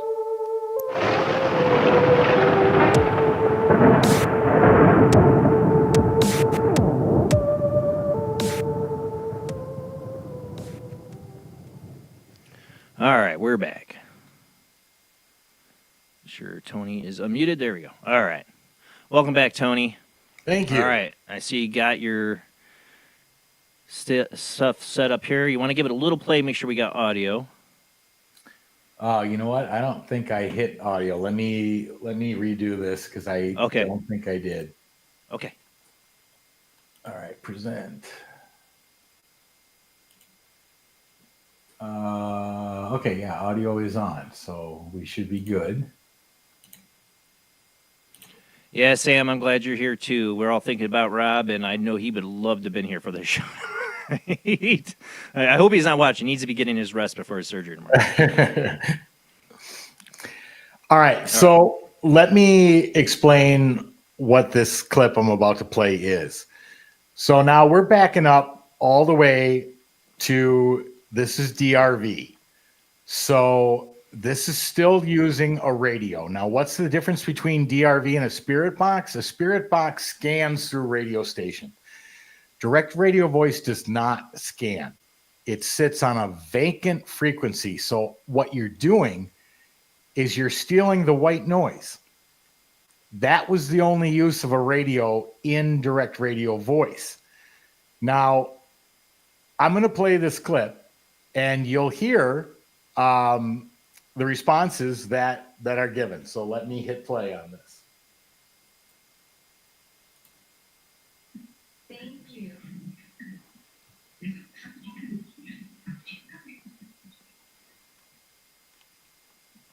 Marcello, you started this method. It's working. Can you please try to communicate with us?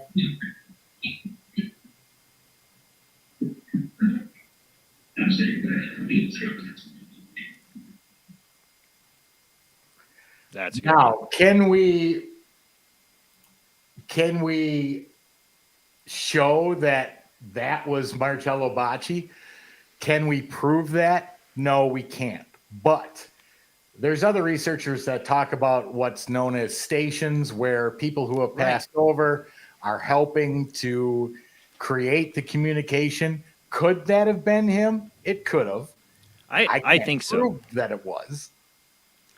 No, I honestly think these guys are on the other side, trying to make this happen from their end. I honestly do. I look at the skull experiment. Right. Have you seen that? You know, I mean that's exactly what's going on there. Yeah, agreed. So, you know, is there a possibility that that could have been? Yeah, absolutely. The cool part about what did I click on here? Sorry. This is why it's all right. It's hard to be. Let's see. Where'd it go? Usually I would hand this off to Rob. Like, here, this guy has a link to this Dropbox. Can you play the videos and stuff? Right. I can't get mine open either. So, like I said, we can't guarantee that was Marcello, but what you can hear is in the gentleman's voice that responded, I'd say glad to meet you. There is a territorial accent to his voice, which very easily could have been Italian. He's speaking English because I only speak English. I know a little Spanish, but my wife gets responses in English, Tagalog, which is the natural language of the Philippines, and she also speaks Japanese, and we've gotten responses because they're talking to her. Yeah. Yeah. I don't think language matters once they get over to the other side. I don't think the language matters. No, it doesn't. And they can communicate in any language they want because, again, we believe all languages are universal knowledge in universal consciousness, and they can switch at will. Which is also the reason people say, wait, you're trying to talk to a ghost or get an EVP from a spirit from the 1800s. They don't even know what a digital recorder is. Yes, they do. If that knowledge is shared, which we believe it is, it's one mind, they're going to know. Yeah. Yeah. Yeah. We're talking about a different, level playing field than we're on, Correct. Once they're over there, they have access to more things. One of the questions from my cousin out there, did you guys use any AI tools to help with this process? And somebody else answered no. I know the next level, with all this AI stuff, where they're going, which, you talked about how Frank Sumption kind of overshadowed Marcello Bacci and all this research. What I'm afraid could overshadow you is this whole, they're creating an AI replicas of people after they deceased that you could talk to anybody. It's like going into the holodeck on Star Trek and bringing in Einstein and talking to him. And I'm like, but that's a copy. It's not even really a copy. It's an estimated copy of somebody. Correct. You're going to see that. You're going to see a lot of that coming in the next few years. There's a definite difference between intelligence, which AI has, and consciousness. Big difference. But the thing about that clip I just played is it was probably that's the clearest response we got with DRV in probably a year of research. So that was one consideration which we addressed moving forward to each version of Staticom was that clarity. And you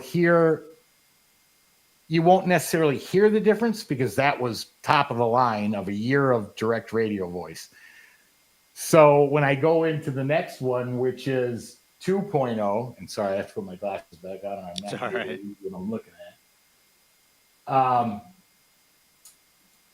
You probably won't hear a big difference only because, like I said, that was the ultimate of direct radio voice. Well, like you say, it took a year. And maybe one of the reasons you got such a strong response is because it was, I hate to say it, Marcello himself.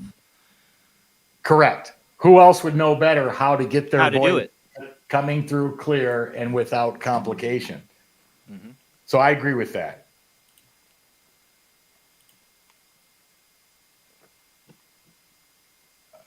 Let's see. You know, that's the thing. It's a two-way street. Our ability to empower this, and who are we communicating with? What's Correct. their ability to communicate with us from that side? What do they know how to do? Right. And the other thing is answers. What are they willing to share? What are they allowed to tell us? Right. The layers are like an onion. I mean, for every time we got an answer, there's 100 more questions that we have from it. And so this process will continue to evolve my entire life. I have no doubt about that. And hopefully I'm on like Staticom 55 by the time I'm getting ready to pass away, but we'll see.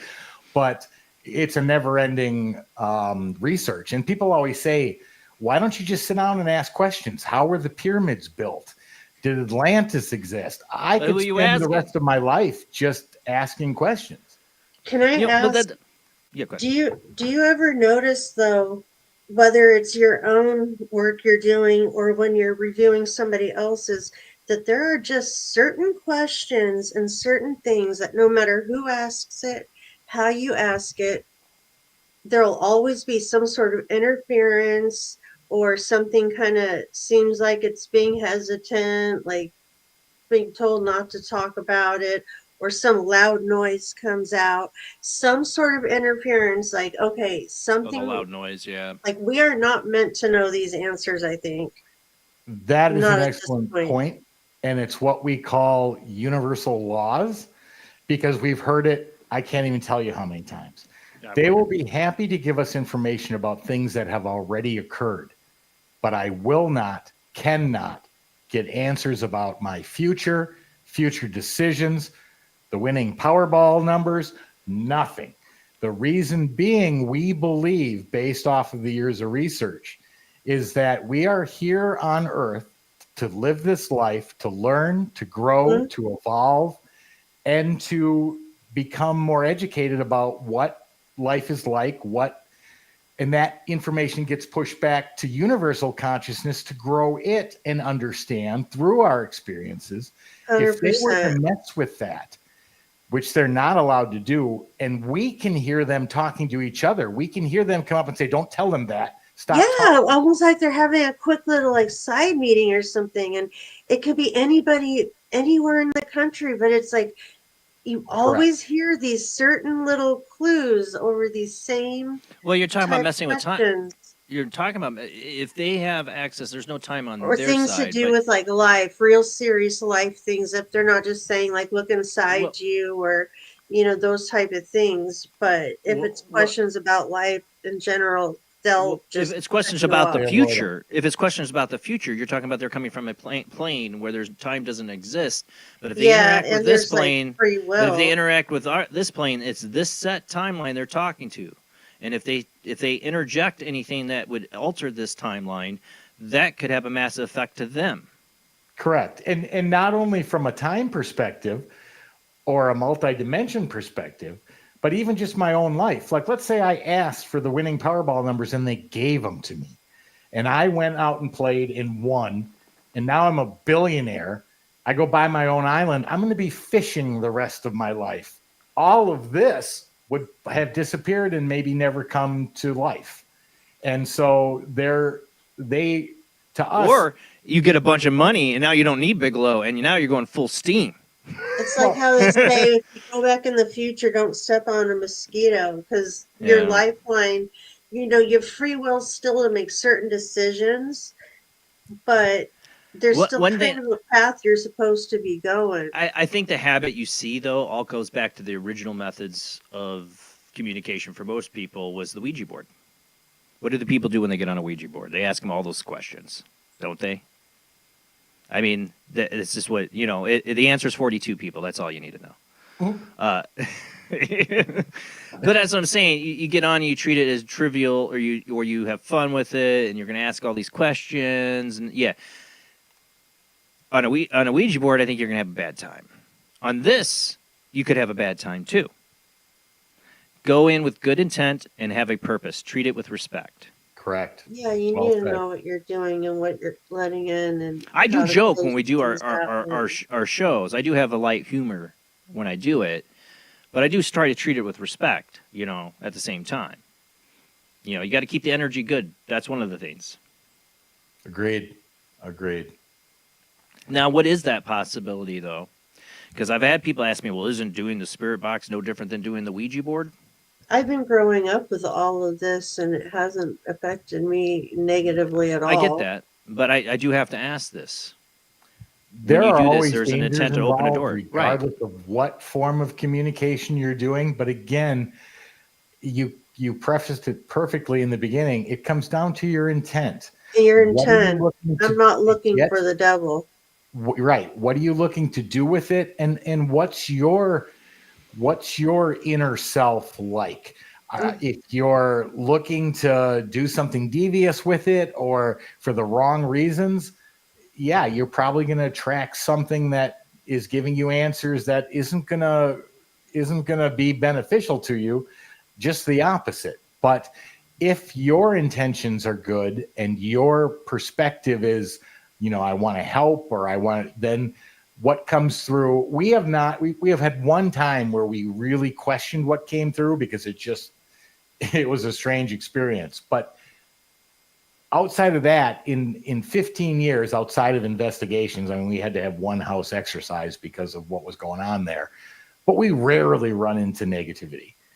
And I use the word negativity because I don't like even the term demonic. Yeah. But the negatives are going to pop up no matter what. I think why we've had such a good track record, nothing too much negative coming through, even if we had some weird experiences, is just because of that. Like you said, intent. Our intention is for people to reach out and connect to somebody they lost. And what is that? Love. Correct. You bring love into the equation, and it knocks all that stuff away. And I started out just looking for answers and things, and then just really getting curious about things. And my intent's been good. It hasn't always been peaches and cream and all, but just knowing how to handle it. All right, so I want to get to some of the. You got another clip here we want to play. So what do we have here? All right, so now the radio is gone. This is now Staticom. We renamed it when the radio was removed because you can't call something direct radio voice when the radio's gone. Right, there's no radio. We got a white noise generator. So a friend of mine was experimenting, doing tests, and he said, "You know what a great name for this is?" I said, "Oh my God, I love it. Can I have that?" And he said, "I'll give it to you." Yes, I love what you're doing. So it became Staticom now. This is where we're deep enough involved that we're actually asking, we're getting into the research. This clip I'm about to play is they identified me. And because they identified me, I wanted to know, can you tell me who you are? And here's that clip.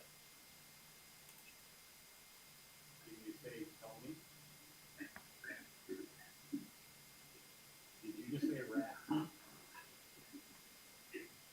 Yep.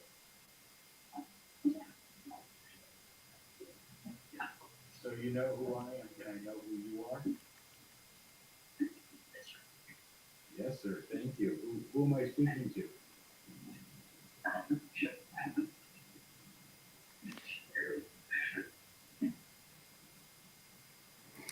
So two names right off the bat. Hey, are you able to turn up the volume a little bit? I could hear it. I was wondering if the audience is hearing it or not. I could hear it, but I have headphones on. I don't know if you're able to pump up your volume just a little more. Or how were you hearing it all right, Jamie? It was a little low, but I could hear it. Yeah, I can hear it. I was just wondering if you could pump up the volume just a little bit more. I probably can. Give me 1 second because the way that this is set up, I have to find. Okay, wait, I see it. All right, hold on 1 second. No problem.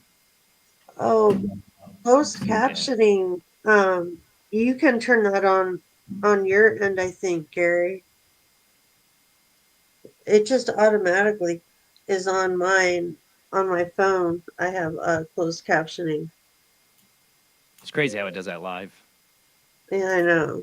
My volume's up all the way, so I'm not sure Okay. why that would be any different from the first one I played.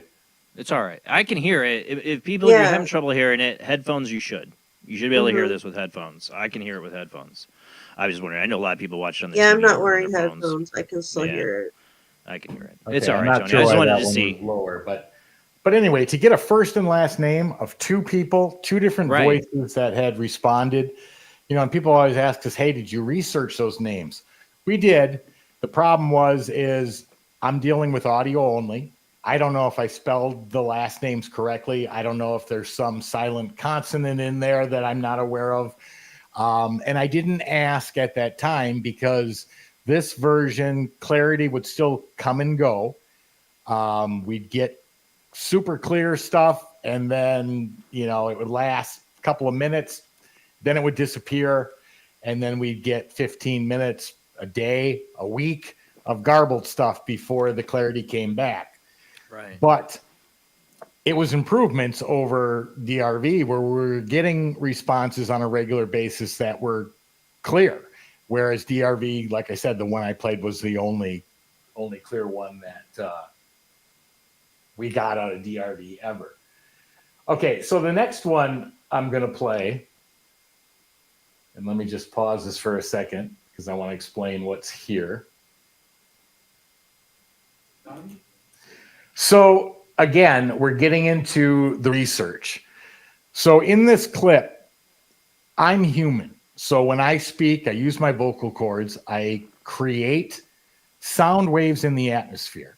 Those sound waves travel maybe 100 yards, 200, 300 at best. Someone who's human has human ears. When that sound wave hits their human ears, the follicles vibrate. That vibration gets transferred to a liquid center in the ear. That liquid center begins to vibrate, which sends the message to the brain saying, hey, this is speech. The brain then interprets it.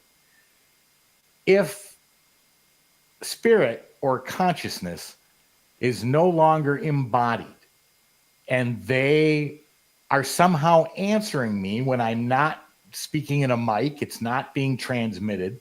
The question I wanted to know was, how do you hear me speak? That's this clip, and here it is. How do you hear me speak?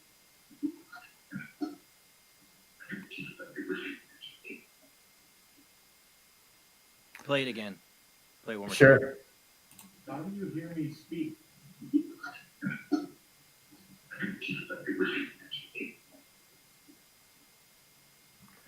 Now, that's a really interesting answer for a couple of reasons. Yeah.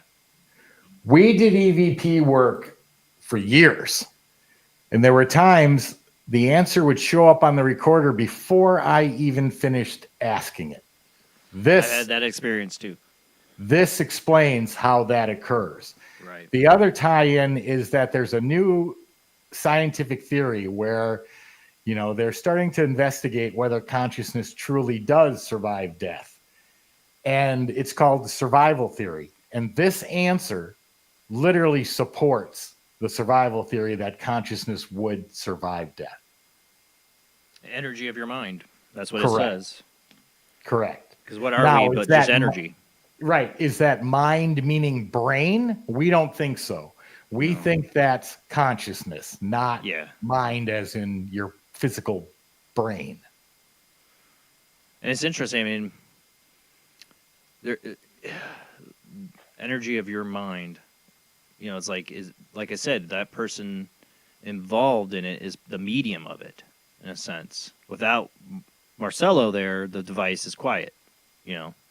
Right. You need their energy of their mind.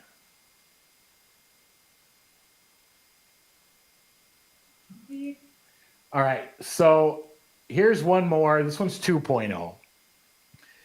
And I don't know how many times, we'd be out investigating, and my wife would grab a recorder and she'd say, how did you die?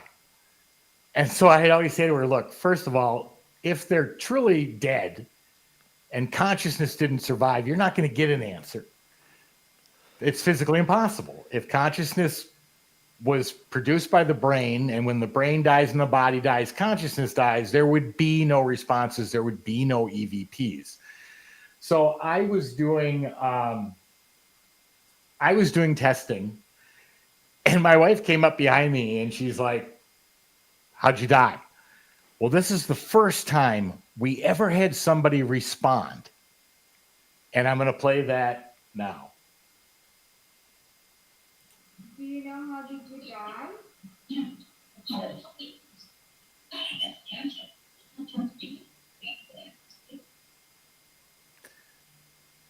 Now, I don't know if you caught it. I'll play it again, but they responded, "I had cancer." And the very strange thing about it is there's no remorse. They're on the other side. They're aware what caused them to shift over. So let me play that one more time. Yeah, play it again. Do you know how did you die? I hear it.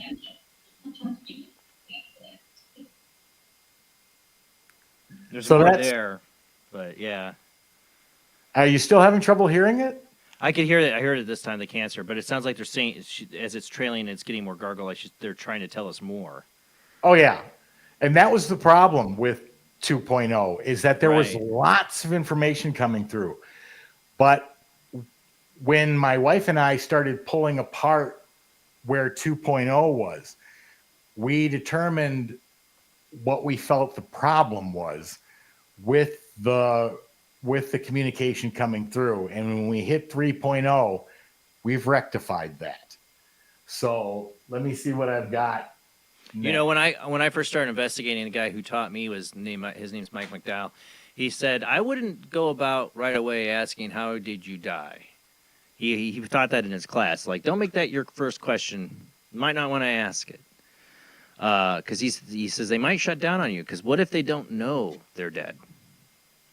Yeah, you know, we've thought about that as well. But over years of research, both EVP, ITC, the answer that normally comes back is we're not dead.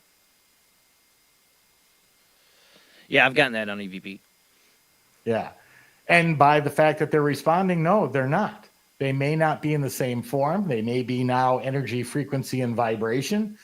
I mean, Nikola Tesla said, you want to understand the universe, think in terms of energy, frequency, and vibration. Well, guess what white noise is? Energy, frequency, and vibration. Yep. So it was a nice tie-in to be able to get the voices that we're getting.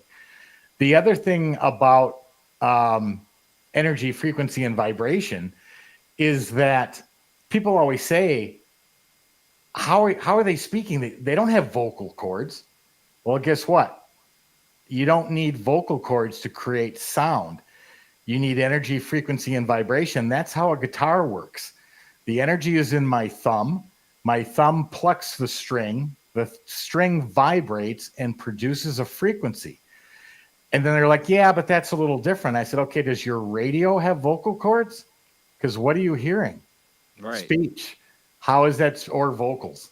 How is that speech coming through? Energy, frequency, and vibration, which vibrates the internal structure of the speaker to create vocals. Yeah, I think that I've had some really old, good recorders that work really well at getting EVPs because they were cheaper. And they're able to use that cheaper, they're able to resonate the actual box of the device because it's cheap. Well, correct. And in devices like the DR60, right, clearly had a flaw in the design that caused basically a white noise effect. Right. Which is why we believe great EVPs can be captured from a device that was literally a piece of crap. And now sells for thousands of dollars on. Right. Right. Yeah. The price of them, they were like $20, $25 when they came out. And people bought this. This thing's a piece of junk. Find one under three grand. Well, you imagine how many people threw that thing out back in the day when that thing was originally first made. Right. And tried to record like their school notes or something for college on it. Like, man, I don't want to. This is garbage. You know. Threw it out, and then years later, they're like, that thing's going for $3,000. Yeah, it's absolutely crazy. That's why. How many of those things ended up in the garbage? My wife always saying, we built 14 spirit boxes in 12 years, each getting a little better than the last. And she's always like, just sell them. Well, I've never sold anything because it was never for monetary gain. It was for research. And I'm like, no, I want to hold on to them. I know we haven't touched a spirit box in probably 4 years, because when we got into this, there was no going back to short 1-2 word I get tiny it. sentences. It just wasn't. So this is what I'm going to play next. This is the beginning of 3.0, but you were asking about, did the spirits help? And I am literally adjusting dials. You're going to hear them tell me where to place the settings. So let me play this clip.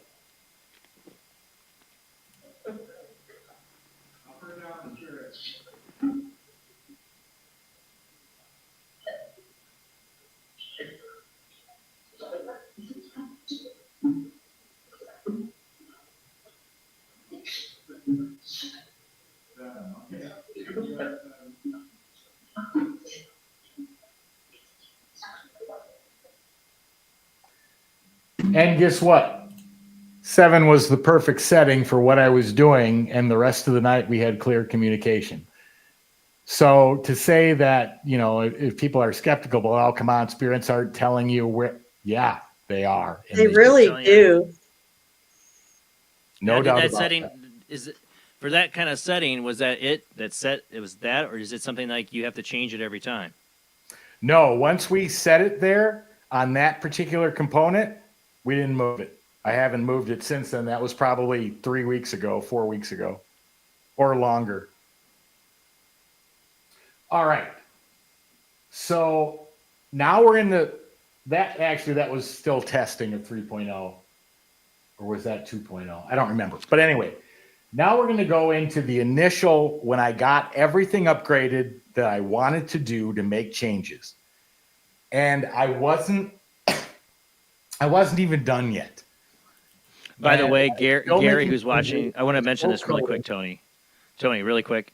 Gary, who's watching the closed caption, says it showed up 6 times saying 7. The closed caption, you could hear it.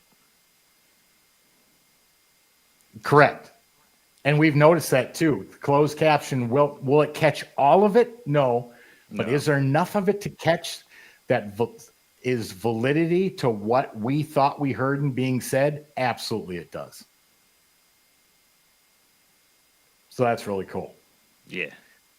Okay, so like I said, this one's called Initial because I was still coding and voices just appeared and started coming out.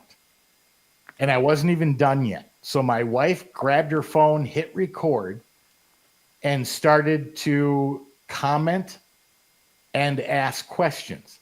This is the difference between Staticom 2.0. This is now 3.0.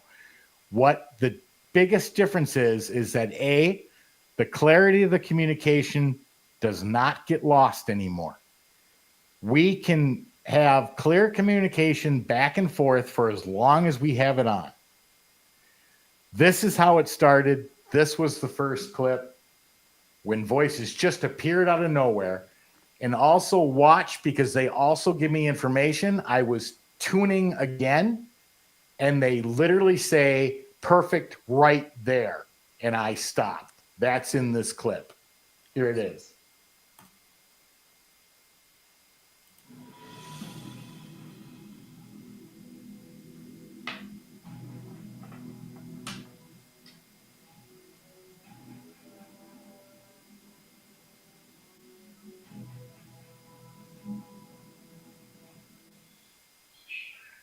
Speaker. Who are you trying to find? You're nervous.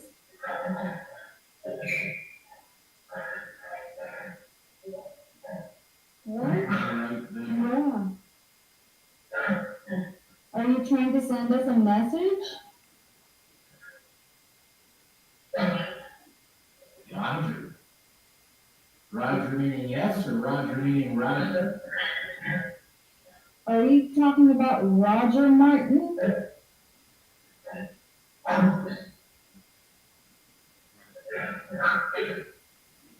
Yes, Martin.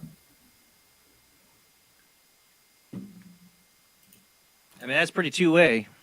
Yeah, and that's what we managed to fix with 3.0. And like I said, we used to lose the clarity, we used to lose the communication. That doesn't happen anymore. As long as somebody is there, and you can hear there's multiple. This isn't one spirit. It literally, there's background chatter. You can hear them talking to each other. A lot of times we'll turn it on and just listen. It is literally like a spiritual eavesdrop. We can just turn it on. We don't have to say a word and just listen to what they're saying.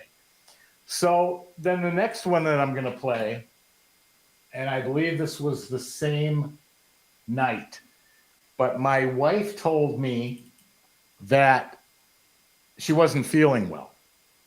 And so once I realized it was running, I wanted to know and ask if they will answer, is my wife getting sick?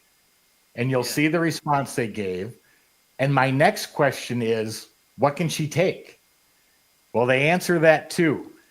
But I'm going to say right now, I didn't know the word that they use, so I don't react because I didn't know what it was. Yeah. So let me play the clip and then we'll discuss it further. Okay. So here it is.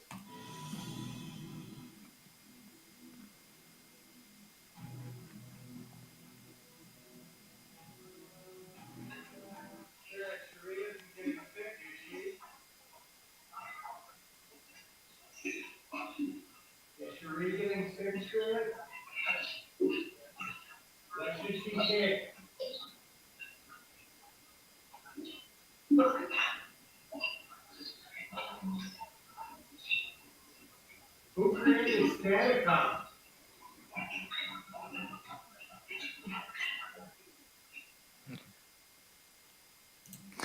So again, I did not know what what Percodan was. I had to go look it up. And when I did, it is a prescription strength, high strength pain reliever, which is what my wife said. She was in pain. It is a combination of oxycodone and aspirin. So it's not something you take for a headache. I mean, this is serious for pain. Right. Well, she never had to take it, and she was better by morning. That's like a level 3 narcotic. Yeah. Correct. So what's fascinating about this is that for anything that we can actually research, 95% of it is spot on and accurate. So when they give answers and we can go look it up, like I did not react. I didn't know what Percodan was. Yeah. But when I looked it up, I'm like, oh my gosh.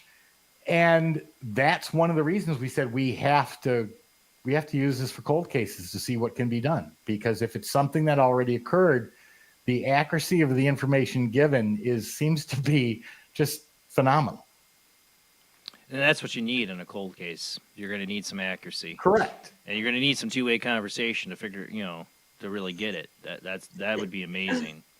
And I think a lot of them actually help each other, whether you can get somebody actually that was involved in it or a soul that was part of it. However the spirit world works, they can get that information and help bring it to you somehow. Absolutely. Give me some time with it, and we'll get into the JFK assassination. I go all night with it. Right. Well, exactly. There's so many uses for it. But again, based on our philosophical breakdown, if it's one mind when you go back, then it doesn't matter what spirit or consciousness we speak to, because they all have all the same information. Right. Well, it's interesting. It gave you a level 3 narcotic as a recommendation. Might have been overkill. It could have came from their own personal experience, but it could have came from that. Like I said, I didn't even know what it was. But that could have came from that spirits. It'd be interesting to know how long ago was that recommended, or was that, because they used to hand out stuff like that back in the day, like candy. Most of the time. Didn't he ask if it was broken? That would be something they might prescribe if it was like a broken bone. I think he was referring to his Staticom broken. That's what I thought. Yeah. Gotcha. All right. So now, again, none of these yet in 3.0 are research questions because, we were focused on getting it operational. We were focused on making sure that we were asking simple questions with simple answers to make sure that the responses were coming through. So this next one I'm going to play is just called Responses. I think this was a night later. I came home from work, which I do every night, flip it on, and I just wanted to know, based off of the night before, which we just watched, what kind of answers I could get. So here's that clip.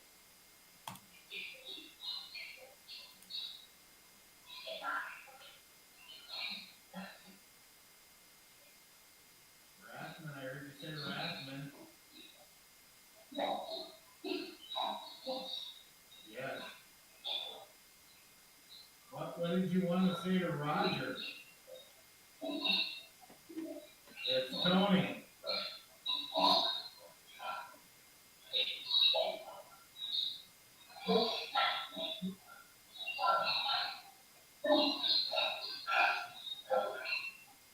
Spirits, can you hear me? Yes, okay. That was a loud voice that just answered. What's your name? That's a strange name. How many spirits are here with us right now? A lot? A lot, yeah, so I thought you said. Because there's so many of you, is that why all the background chatter? They're talking? Do you have any messages for us?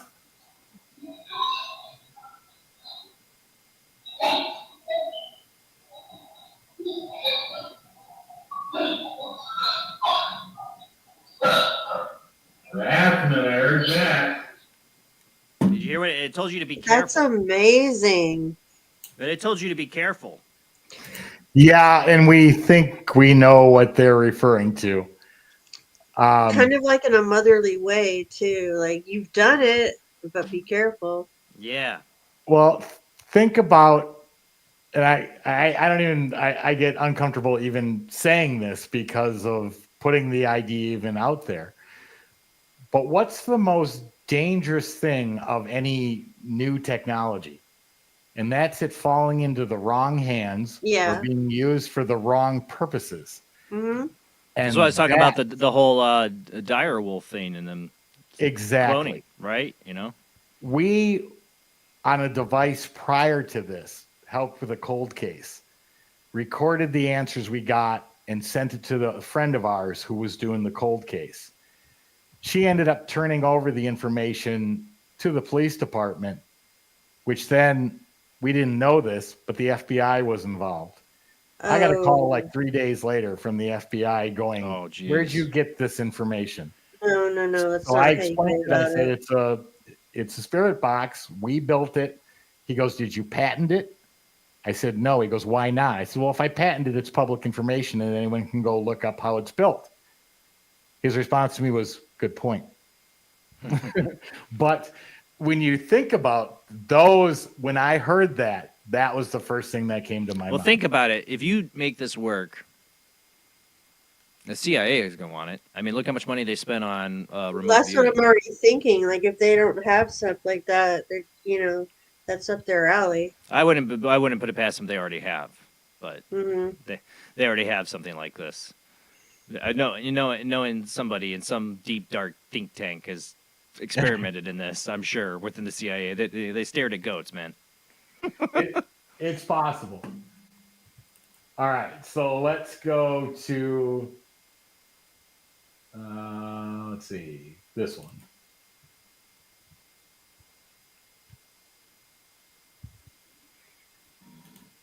Okay, so again, this is probably the next night. There's not a night I don't come home and flip it on. I do tests constantly. We're always looking to make sure the changes that we made are holding, that the communication is still clear, that we're not fighting any of the problems we had in the last version. So again, typical questions, not anything research based yet. We're just getting back into that, but here's that clip.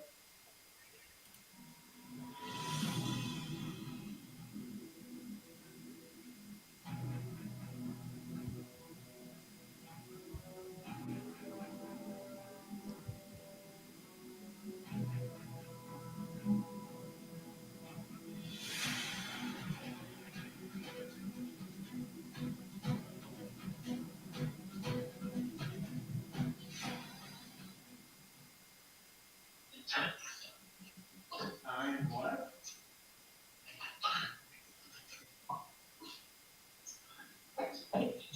I can hear you when you whisper, you know that, right? Guys, if you're not familiar with this device is called Staticom. If you heard me say Staticom. Now, please say Staticom for me, please. All right, Spirits, if you don't want to say Staticom, let's play another game. What am I holding in my hand? Glasses, thank you. Thank you very much. How about pineapple? Can you say pineapple? Oh, perfect, thank you. How can you say Staticom like that? It's one word. It's one word, Staticom. You've not been able to talk to humans before? If you can hear me, Spirits, say elephant. Do you know Tony?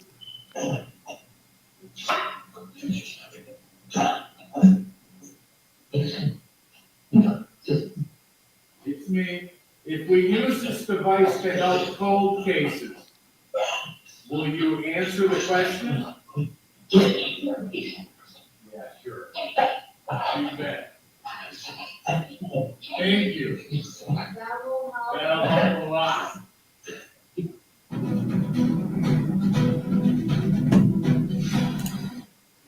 So again, I mean, it's just. I would say like you people, because you didn't hear him the Listen, first you time. people. No, he's because I was asking why they wouldn't say Staticom, and it was said. Yeah, I know. That's what I mean. It's like you He's people. like, listen, you people. Yeah, listen, you people. That's it. But you know, there's another line in there that I said something about, are you not used to speaking with humans? And the response comes back like Bacci. Yeah. Well, I don't know if you guys know or have heard of a gentleman by the name of Don Phillips. He was on Unsolved Mysteries recently. He's a very good friend of mine, and he has direct communication with a spirit named Bacci. So for that to be thrown in, wow, I thought was phenomenal. Yeah. That's like a personal thing. Correct.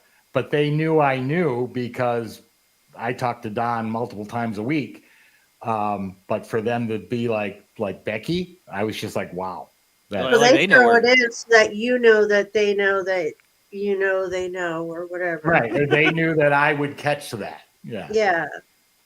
And do you have a lot of activity in your home now? No, you know what? And here's the reason why is that we take this, we do it at home all the time. We take it to every haunted location we can get our hands on.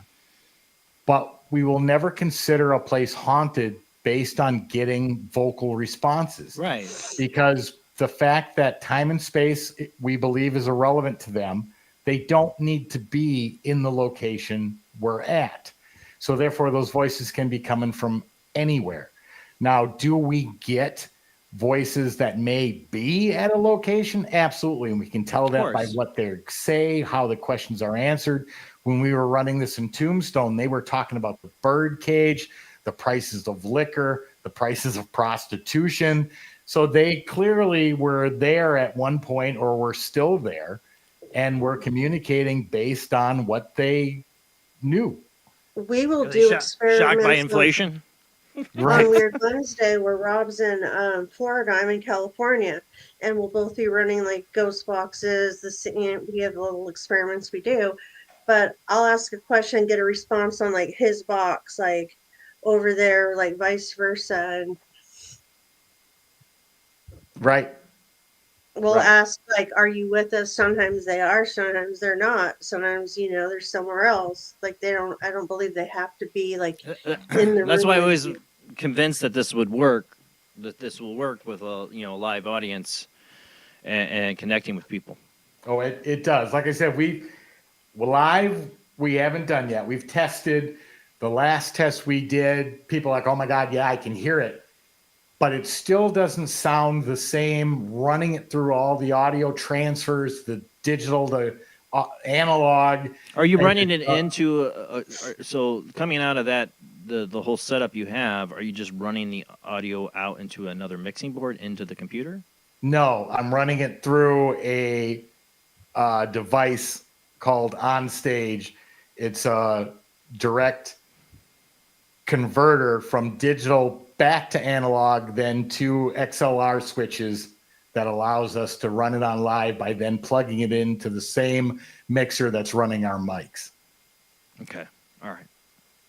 Yeah, because I mean, like the mixer, one of the main mixer I have, that takes. I have all these analogs going into it, but it's a USB drive. Sure. All to digital, right? Correct. And I guarantee you, then that mixer is converting because you're going right into the computer USB. Right. It's converting it for you to analog to send back out. Yes. Right. Right. You think that messes with it? Screws it up? No. Most mixers won't handle digital and have converters in them. Now, depending on the type of mixer you use, that's why we wanted to make sure it was converted prior to hitting the mixer. Because we tried a direct connection. You could hear it, but it sounded terrible. No, you want to get it through a mixer. The way I would do it is I would take whatever the device you have, the computer you're using, where that final output of audio. I would get an analog output from that, which is what we did. Right, and put it into a mixer that converts it to the digital. Correct. That's how I would do it. In fact, this is the device right here that does it. Let me see. Hold on. I'm trying to. Oh, where's my cursor? Hold on a second. Oh, dang it. Come on. There we go. Okay. Yeah. Takes a digital signal coming out, converts it to analog, spits out analog in a left and right channel, and into the mixer it goes, and boom, we've got audio. Nice. All right, so I'm going to play one more clip. Yeah, because we're going to commercial break in about 4 minutes. Okay. Go for it. Perfect. This one was actually captured last night. And as you heard, when I was holding up my glasses, now I know you couldn't see me. I thought my wife would turn the phone. She didn't. But I was holding my glasses just like this. I'm doing the same thing here last night. But it's funny because they don't say glasses. They use a different word, just as accurate. Here's that clip. And then they make some absolutely hilarious comment. I don't know where this came from. But here's the clip from us running it last night. Can I play a little game? Sure. Okay, great. What am I holding in my hand?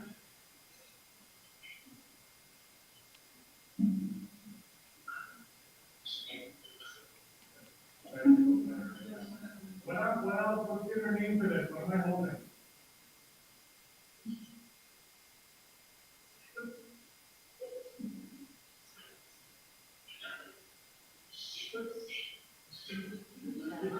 I'm holding shit. What's the other name for this? Spectrals is right. What's the other name?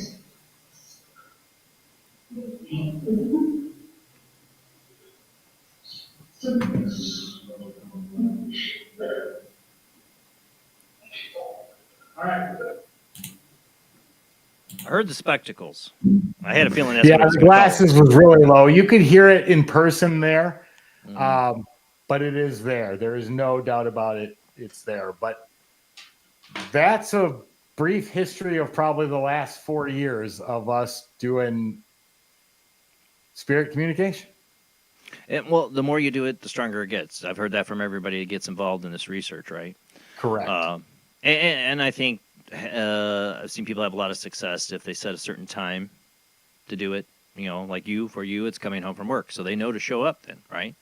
Correct. You know, a little bit of ritual involved, your intent, your focus, all these things will build up and make that communication better, and that's what you're doing, but you're also making the device better.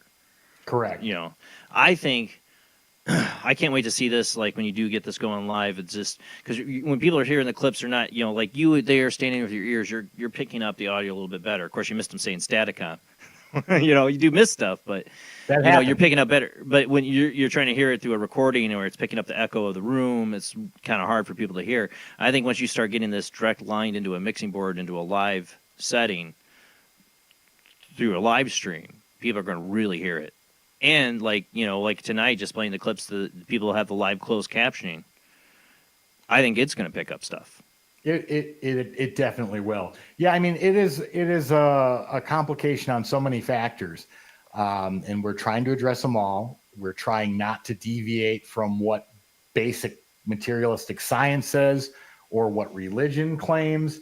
And so far, that path has meshed quite nicely where we're not in direct conflict with either one of them.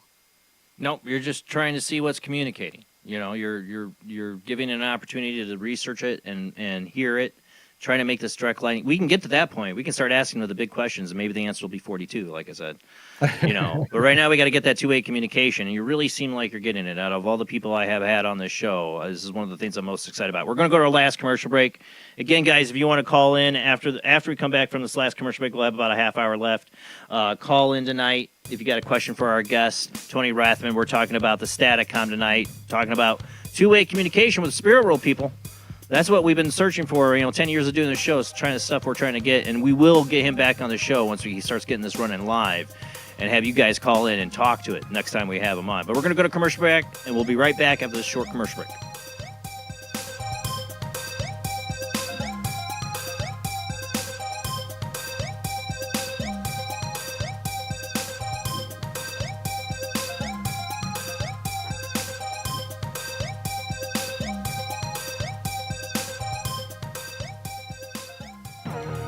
Intercepted the transmission of unknown origin. Transmission? Out here? SOS. Human. Unknown. Alien. Certificate X. Exclusive engagement at the Odeon Leicester Square. Now. Any systematized transmission indicating a possible intelligent origin must be investigated. I don't want to hear all this. In space, no one can hear you scream.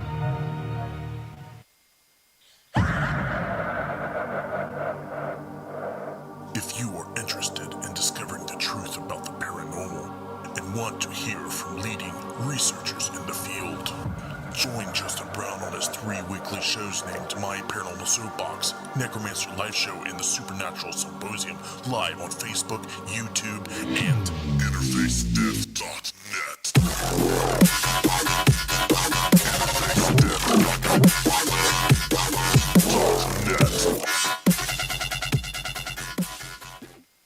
This is an APAC studio presentation. Hi, I'm Barry, owner-operator of Barry's Barometer Barn. Lately, I bet you've been lying awake at night asking yourself, how many barometers do I really need? Well, at Barry's Barometer Barn, we think you need more than one. Otherwise, we're gonna go out of business. Remember, at Barry's Barometer Barn, we don't know the meaning of high-pressure sales. Come on, folks, buy another barometer. I'm trying to put my kids through college, I've got a family to support, and a secret mistress who isn't cheap. Visit Barry's Barometer Barn, 000 Storm Drive. Come on, folks, buy a barometer. I'm Barry's older brother, Larry, and every time one of you people walk past the store without coming in, Barry beats me.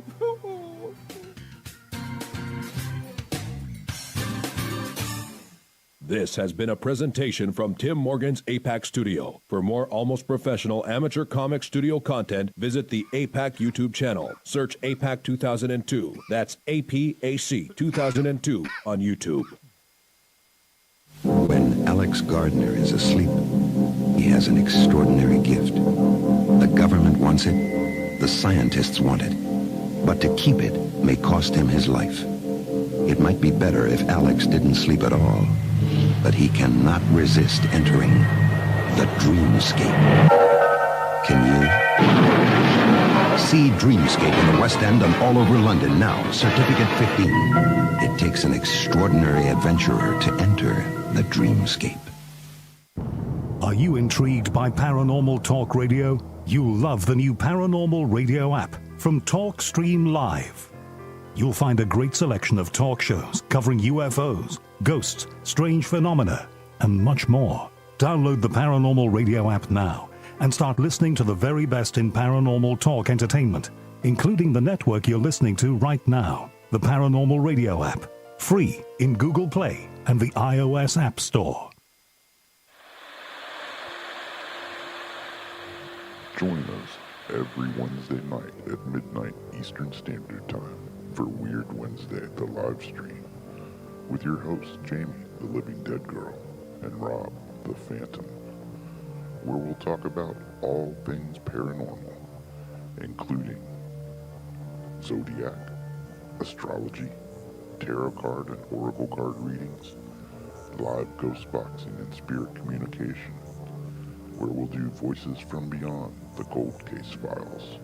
So we hope you join us live on Facebook and YouTube every Wednesday night at midnight Eastern Standard Time. We hope to see you there. Bye-bye.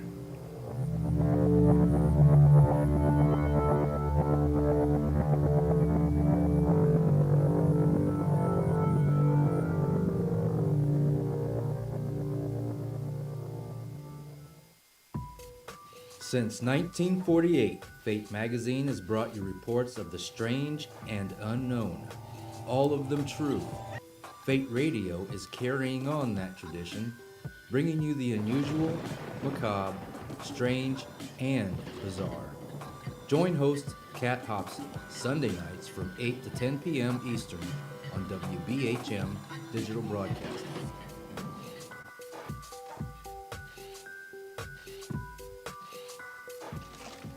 Heat 'em up. Do, re,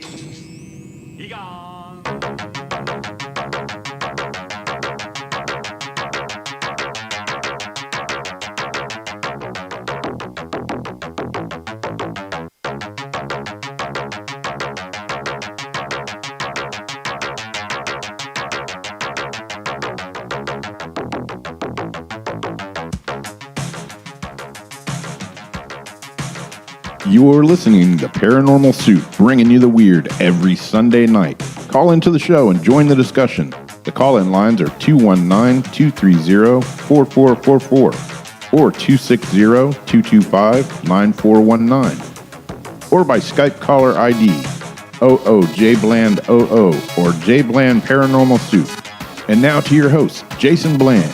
Tonight's guest has been Tony Rothman. We've been talking about his Staticom, trying to delve into the area that we've been doing this for 10 years. We've been trying to communicate to the other side. We do these live ITC shows. It's something me, Jamie, and Rob have always been passionate about.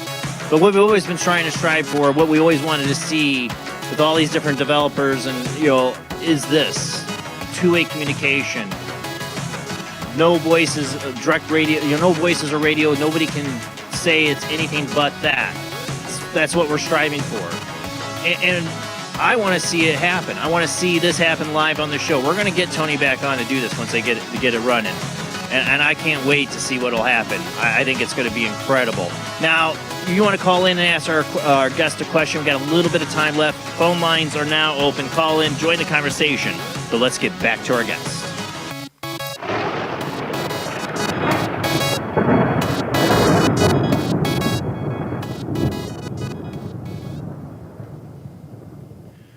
All right. right, Tony, thank you for hanging in there with us tonight for the last half hour. I want to talk a little bit, too. I mean, so you've been experimenting with this. You're getting it better and better. What are you going to, I mean, you talk about cold cases and that, but, I mean, where do you think you might go with it, like communication-wise? What's your focus? Like, once you really get it working, what do you want to try to start, who do you want to try to start communicating with? You know, the boundaries of it, we haven't tapped. So Right. What's possible, what it's capable of. You know, people ask us, okay, in one of the clips I played, there was a sentence in there to my wife in Tagalog.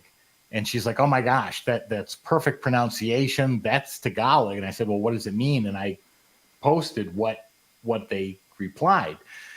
So, you know, the questions come up and we've been asked, can you use this to speak to extraterrestrials? Can you use this to speak to multidimensional? We don't know that.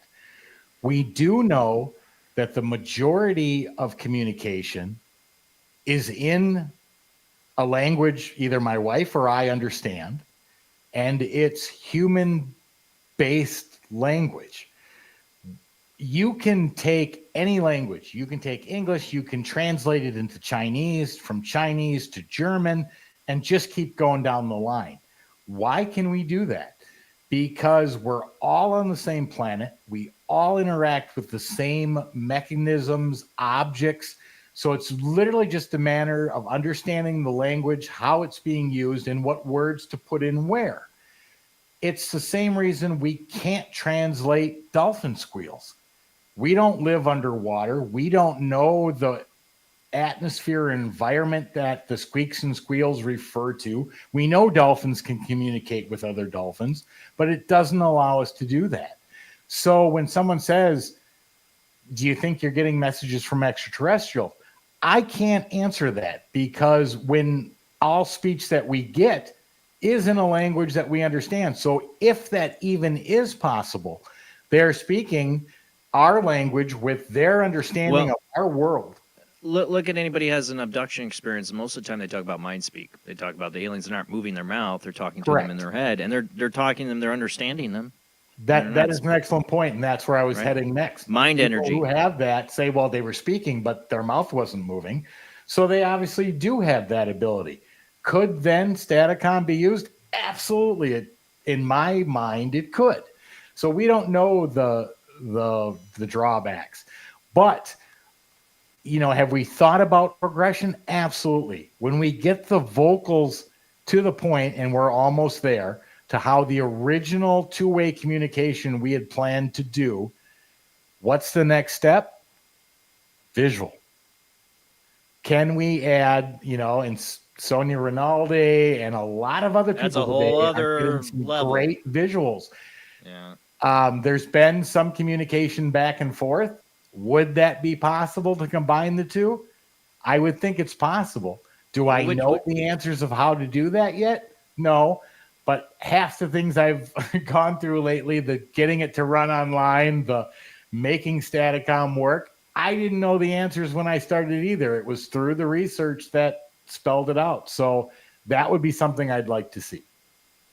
Well, they say a picture's worth 1,000 words. You know, you can talk about visuals, but I think talking to somebody is worth 1,000 words. I think the communication and audio is the most important part. Correct. You know, because being the able to have the understanding is conversation. there when you know what they're saying, when it's clear what they're saying, those messages come through fantastic. And most of it can be learned from what's being said. You know, what would be the visual? I've seen some of the stuff people experiment with visuals, like with video feedback loop and stuff like that. What have you been looking into on that, on the visual part? Well, I mean, people like Sonia used vapor and mist to have images form in vacuum sealed tubes, and those images show up. Now, there's other people doing that as well. I mean, Keith Clark's working with visual imagery, and I see it popping up more and more. And we're going to start, we were supposed to start it tonight, but we had all the changes I made to get Staticom to run. I was trying to do just a simple podcast, and it was supposed to happen at 2:00 today. I saw that, yeah. It screwed everything up. And I'm like, okay, wait, I got to figure out what's going wrong here.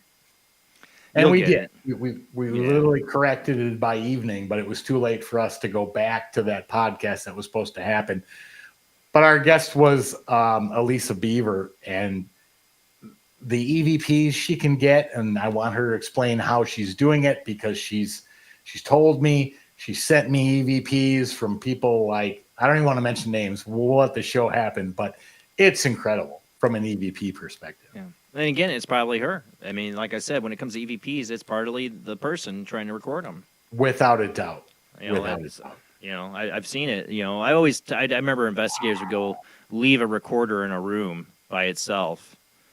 I'm like, why are you doing that to yourself? Because that's a lot of alone time to review. And two, right. If you're not there to observe what's going on, how can you verify any of the noises you heard or anything? Because you weren't there. Well, they'll have, sometimes they do when they have camera. They put it right in front of a camera. I'm like, okay. Correct. And then the cameras have audio too. But I'm like, but if you're not communicating back and forth, and you're just, I don't think anybody's going to talk to you. You're giving yourself a lot of review time for nothing. I said, yeah, and usually that's the whole thing about EVP is it's literally called record and review. And by the time you review it, you're gone from the site. Right. Anything that you eventually find out you heard, you can't communicate back. You're gone. You're not there anymore. Which is why two-way communication is so important to move forward. That's what we got to strive towards. I just wonder, my sci-fi brain thinks of movies and stuff like, if you prove to people that this is working, there's always going to be the people that won't believe, but it becomes more generally mass accepted. Let's say, you get this out there, how that could change the world. There's movies like Robert Redford did The Discovery, where he proves the afterlife exists, and then people are all in the movie I don't think this would happen, but people are all killing themselves, to get there. Right. I would be interesting to see the effect on society, though, if you could prove the afterlife this way, Well, it would change so much. First of all, it would challenge science because they don't accept that consciousness survives death. It would have there's more science that is impact on them. It would have a huge impact, and I don't care what religion, but, to know that communication is absolutely possible, two-way communication.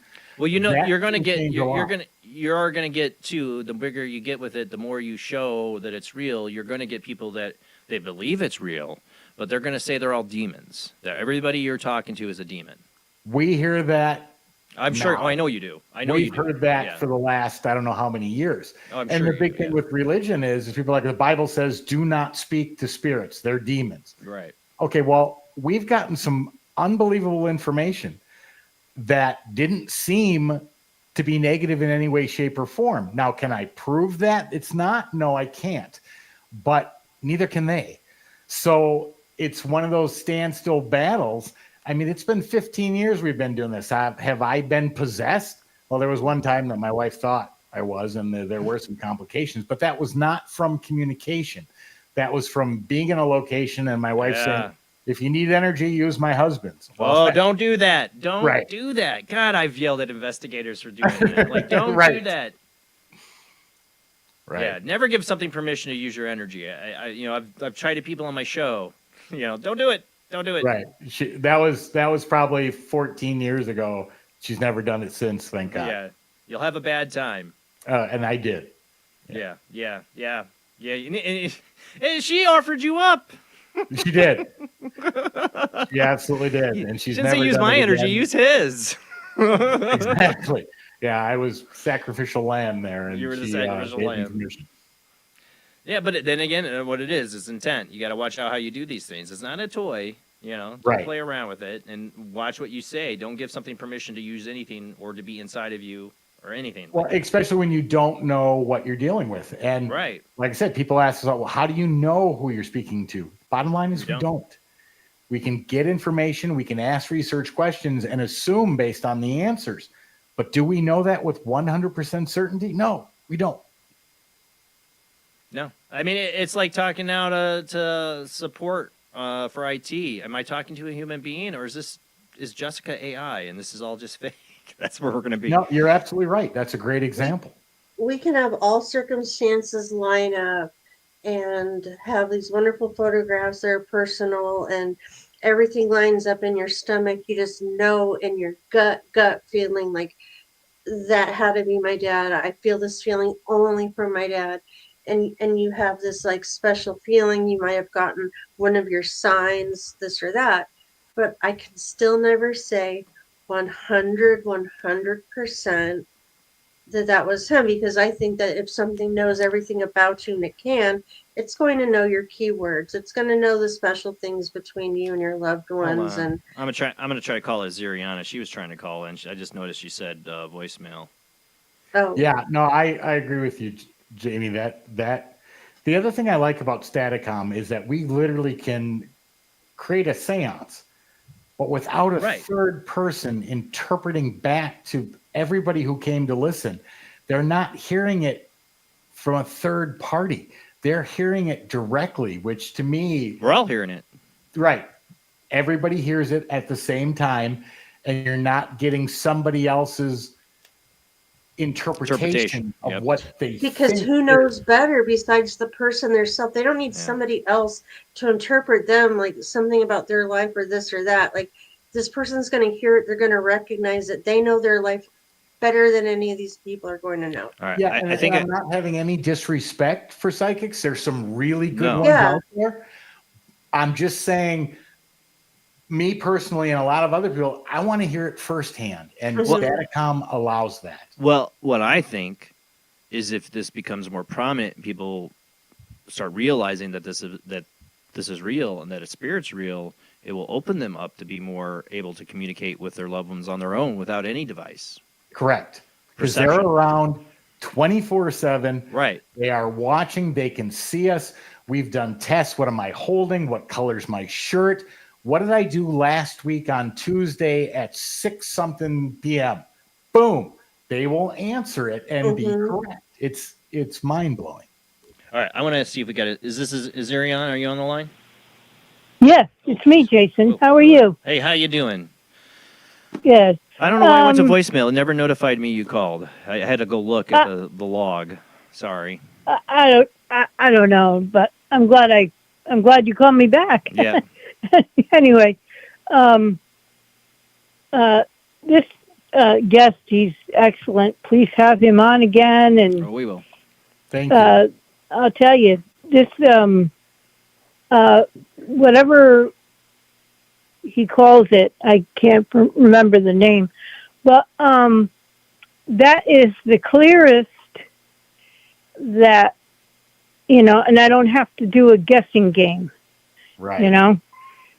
Because sometimes with spirit boxes, EVPs, various other, whatever you call them, there's so much white noise and, I say distractions, that you're kind of guessing what the words are or how the spirits are trying to communicate. This is so clear and a wonderful conversation that you're having with them, Thank you. Yeah, I agree. That was one of the, like I said, from science, from academia, and from skeptics. Oh, you think you're hearing that. That's not really there. You're hearing warbles and artifacts. Clearing the speech to make 30 out of 30 people hear it the same in a room was an absolute necessity to get it to a point where people are going to go, wait a minute, what is this? How is this happening? And, if for some reason we miss something in the research and we're wrong, which I don't think we are, but if we are, we want to know it. If some scientist, somebody can come forward and say or show something that we missed, we want to know it, because we're not here to delude or to, make people think something's happening that it's not. If somebody can do that, please do it. Please do it. The only question that I have, and I raised it in one of the chat rooms, is that why do they communicate in English? I mean, if they weren't, let's say, American or or spoke English, why why do they communicate that? Wouldn't they communicate in, say, German or French or Italian instead of that? I wouldn't know what they were saying. Yeah, what would be the point if you don't know what they're saying, right? They know what I can understand, and they choose that language. Marcello Bacci, with a clip we played, he was Italian. Now, did he know English? I don't know. But he spoke to me in English, if that was truly him.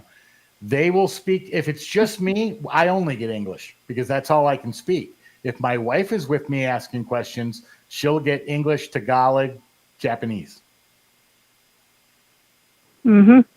Then that means that even though they have gone on, they're still intellectual, so they can communicate, or as they communicate, they understand you only speak English, as opposed to whatever language that they spoke. That's awesome.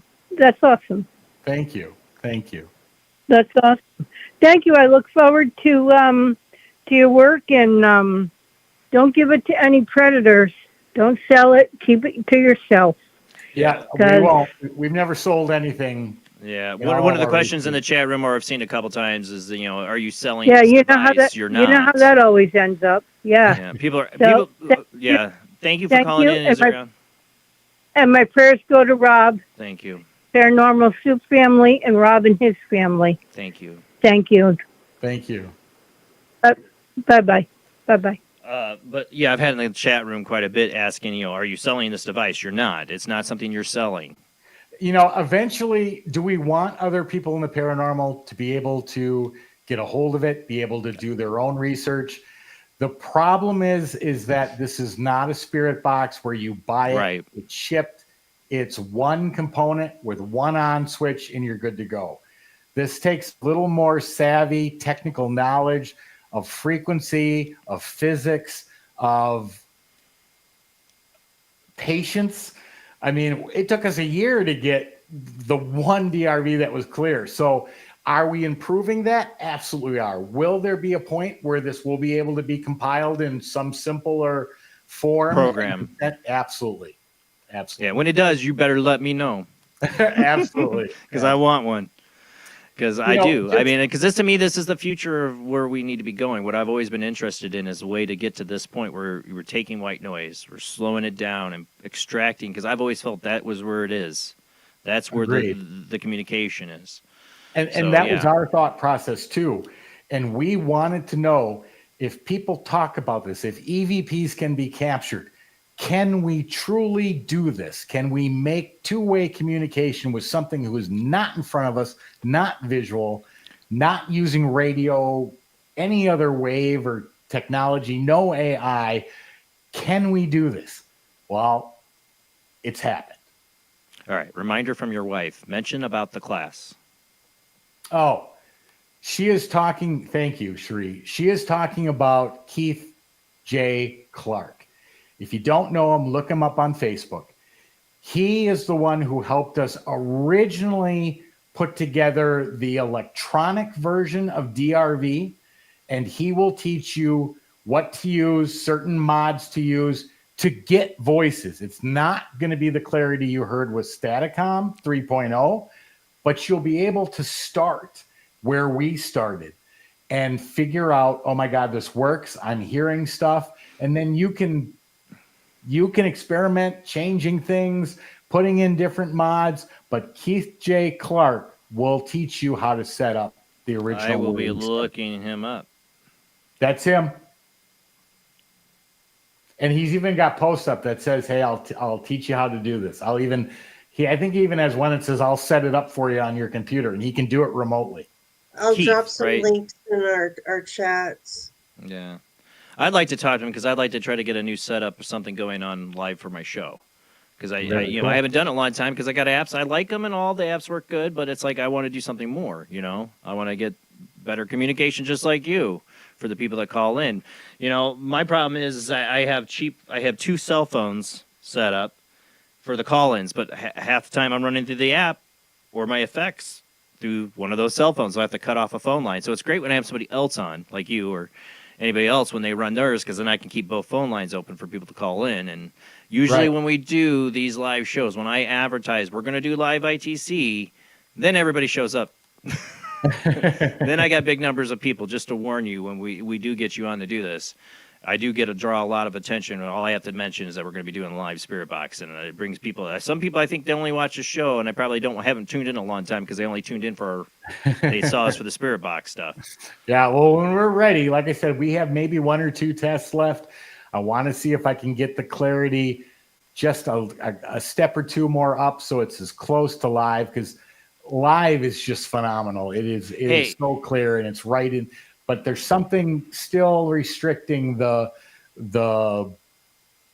impact punch when I do it online, and I want to see if I can correct that.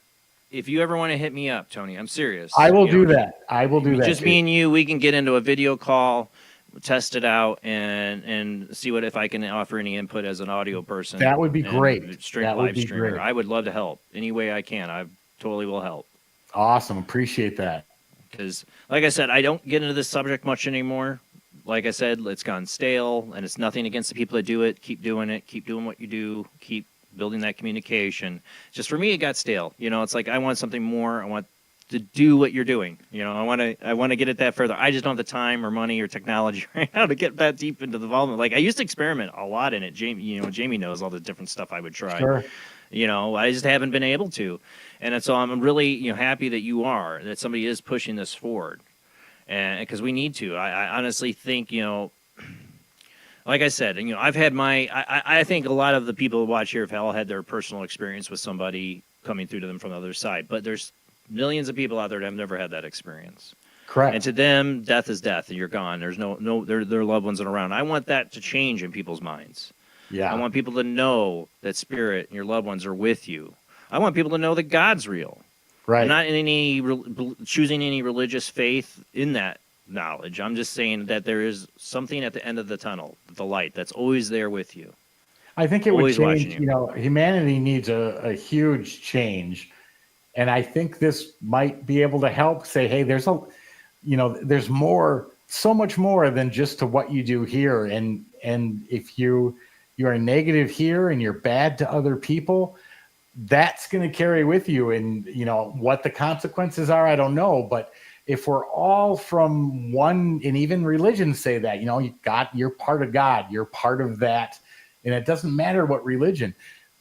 And even what we do with analytic idealism, if universal mind is where our consciousness comes from and we're part of it, it's the same concept. So being mean to other people and disrespecting them and just craziness. Yeah. Well, I look at it too, like, imagine what we could tap into. You look at people like Edgar Cayce, who I honestly think was something phenomenal on this earth, that he could go into this conscious state and something would channel through him that had all this knowledge of the Akashic records and that, that exactly. With a device like this, like you talk about reaching out to other aliens or whatever, well, there's entities are out there like that communicated with Edgar Cayce that could give us a lot of information. Look at the stuff Edgar Cayce came up with. Talk about some ancient cold cases. Like I said, if I had my time, I'd be getting into the JFK thing, Yeah, there's so many paths to go down. But yeah, Edgar Cayce was great. I've read, it was years ago, I was in college, but I read every book he wrote, and being able to have out-of-body experiences at night, being able to interact on so many different levels of reality that most people don't even know exists, he was phenomenal at what he did. Yeah, like I said, he was channeling something he doesn't even remember. He was a Christian, and the stuff coming out of his channeling was not like your typical Christian stuff, and he wouldn't even have knowledge of what he was talking about. But that means there's an entity out there that interacted with him to do that was wanting to provide that information. And if you have a device, they will come through. Correct. Absolutely correct. And yeah, we could get the ultimate answer to the ultimate question. It's 42. I don't know. But I'm just saying, I love that response. But I'm saying there's so many questions we have about we don't know the true history of our own human race. Like, I get into the ancient aliens or get into all these, so many mysteries out there. And to be able to communicate with something else from the other side that might have an insight to that would be incredible. Exactly. But the biggest thing, I think, like I said, on top of that, that's my, that would be like, woohoo, we're going way down the rabbit hole with that, is for people to just know that their loved one's with them. That's the biggest part of this. Absolutely. And they are around all the time, sometimes too often. And that can be a little unnerving, but they, like I said, they are around all the time, whether they stay, whether they come, whether they go, whether they, it's not even a matter of that. It's just maybe a thought process, and boom, they can see what and understand what you're doing, but they are there. Well, before we go, I want you to make sure you give out all your relative information where people can find your what you're working on here. You bet. Easiest way is the website, entityvoices.com. There's a whole Staticom section. There's a blog. There's where we're going to be next, where we're giving presentations. As far as presentations, we will be at Phenomicon, giving a 90-minute lecture and demonstration on it. We will be in Canada at Halifax Paranormal Symposium. And there's other stuff coming up that we haven't finalized yet, so there'll be others additionally added. If you go to Facebook, Tony Rathman, everything we do, places we've been, snippets that we capture, all can be seen there, or YouTube under Staticom. If you go to YouTube and just type in Staticom, find the page. There are clips from DRV all the way up to where we are now. That's awesome. Thank you so much, Tony, for reaching out to me and coming back on the show. I've been trying to keep up with what you've been doing. I'm so excited for what the future holds for what you're doing. And like I said, the moment you're ready to come back on, you let me know. And I don't care if it's a month from now. I know there's no too soon for it for me. You're ready to come back on. I will reach out the second we're ready. And like I said, you need any help, just hit me up on Messenger. Say, hey, are you free? You want some time? You got some time to get together, and we'll just me and you test it out through here and whatever. I'm going to take you up on that because I mean, you might have ideas. Having done this as long as you have and your in-depth knowledge, there might be something you go, wait a minute, just add this or change that, because I want that online punch as strong as. That's what I feel that you're trying to get, because you're hearing something live with the audio that you're missing in the live thing that you're trying to capture. I'm getting, so I want to hear this. I want to see for myself, see if I can help input it, because I want to see this work, Tony. I want to see you do it, man. Awesome. Thank you for that, and thank you for having me on. I greatly appreciate it. Yeah. So, Jason, Jamie, thank you very much. All right, guys, that's it for the show. Thank you, Tony. Thank you, Jamie. Again, guys, links in the description for Rob tonight for his GoFundMe. Please, if you have any way you can donate or help out, please do. His surgery's tomorrow. If anything, keep him in your prayers tonight for Rob to have a successful surgery tomorrow. Thank you, everybody. Thank you to everybody who subscribes and donates to the show. Keep sharing out and telling your friends about Paranormal Soup. Happens live every Sunday night, 11 p.m. Eastern, 10 p.m. Central, 8 p.m. Pacific time. Thank you, everyone. Next week, no show. It is Easter. We don't do shows on Easter. But we will be back the following week. We'll see you then. Have a great night.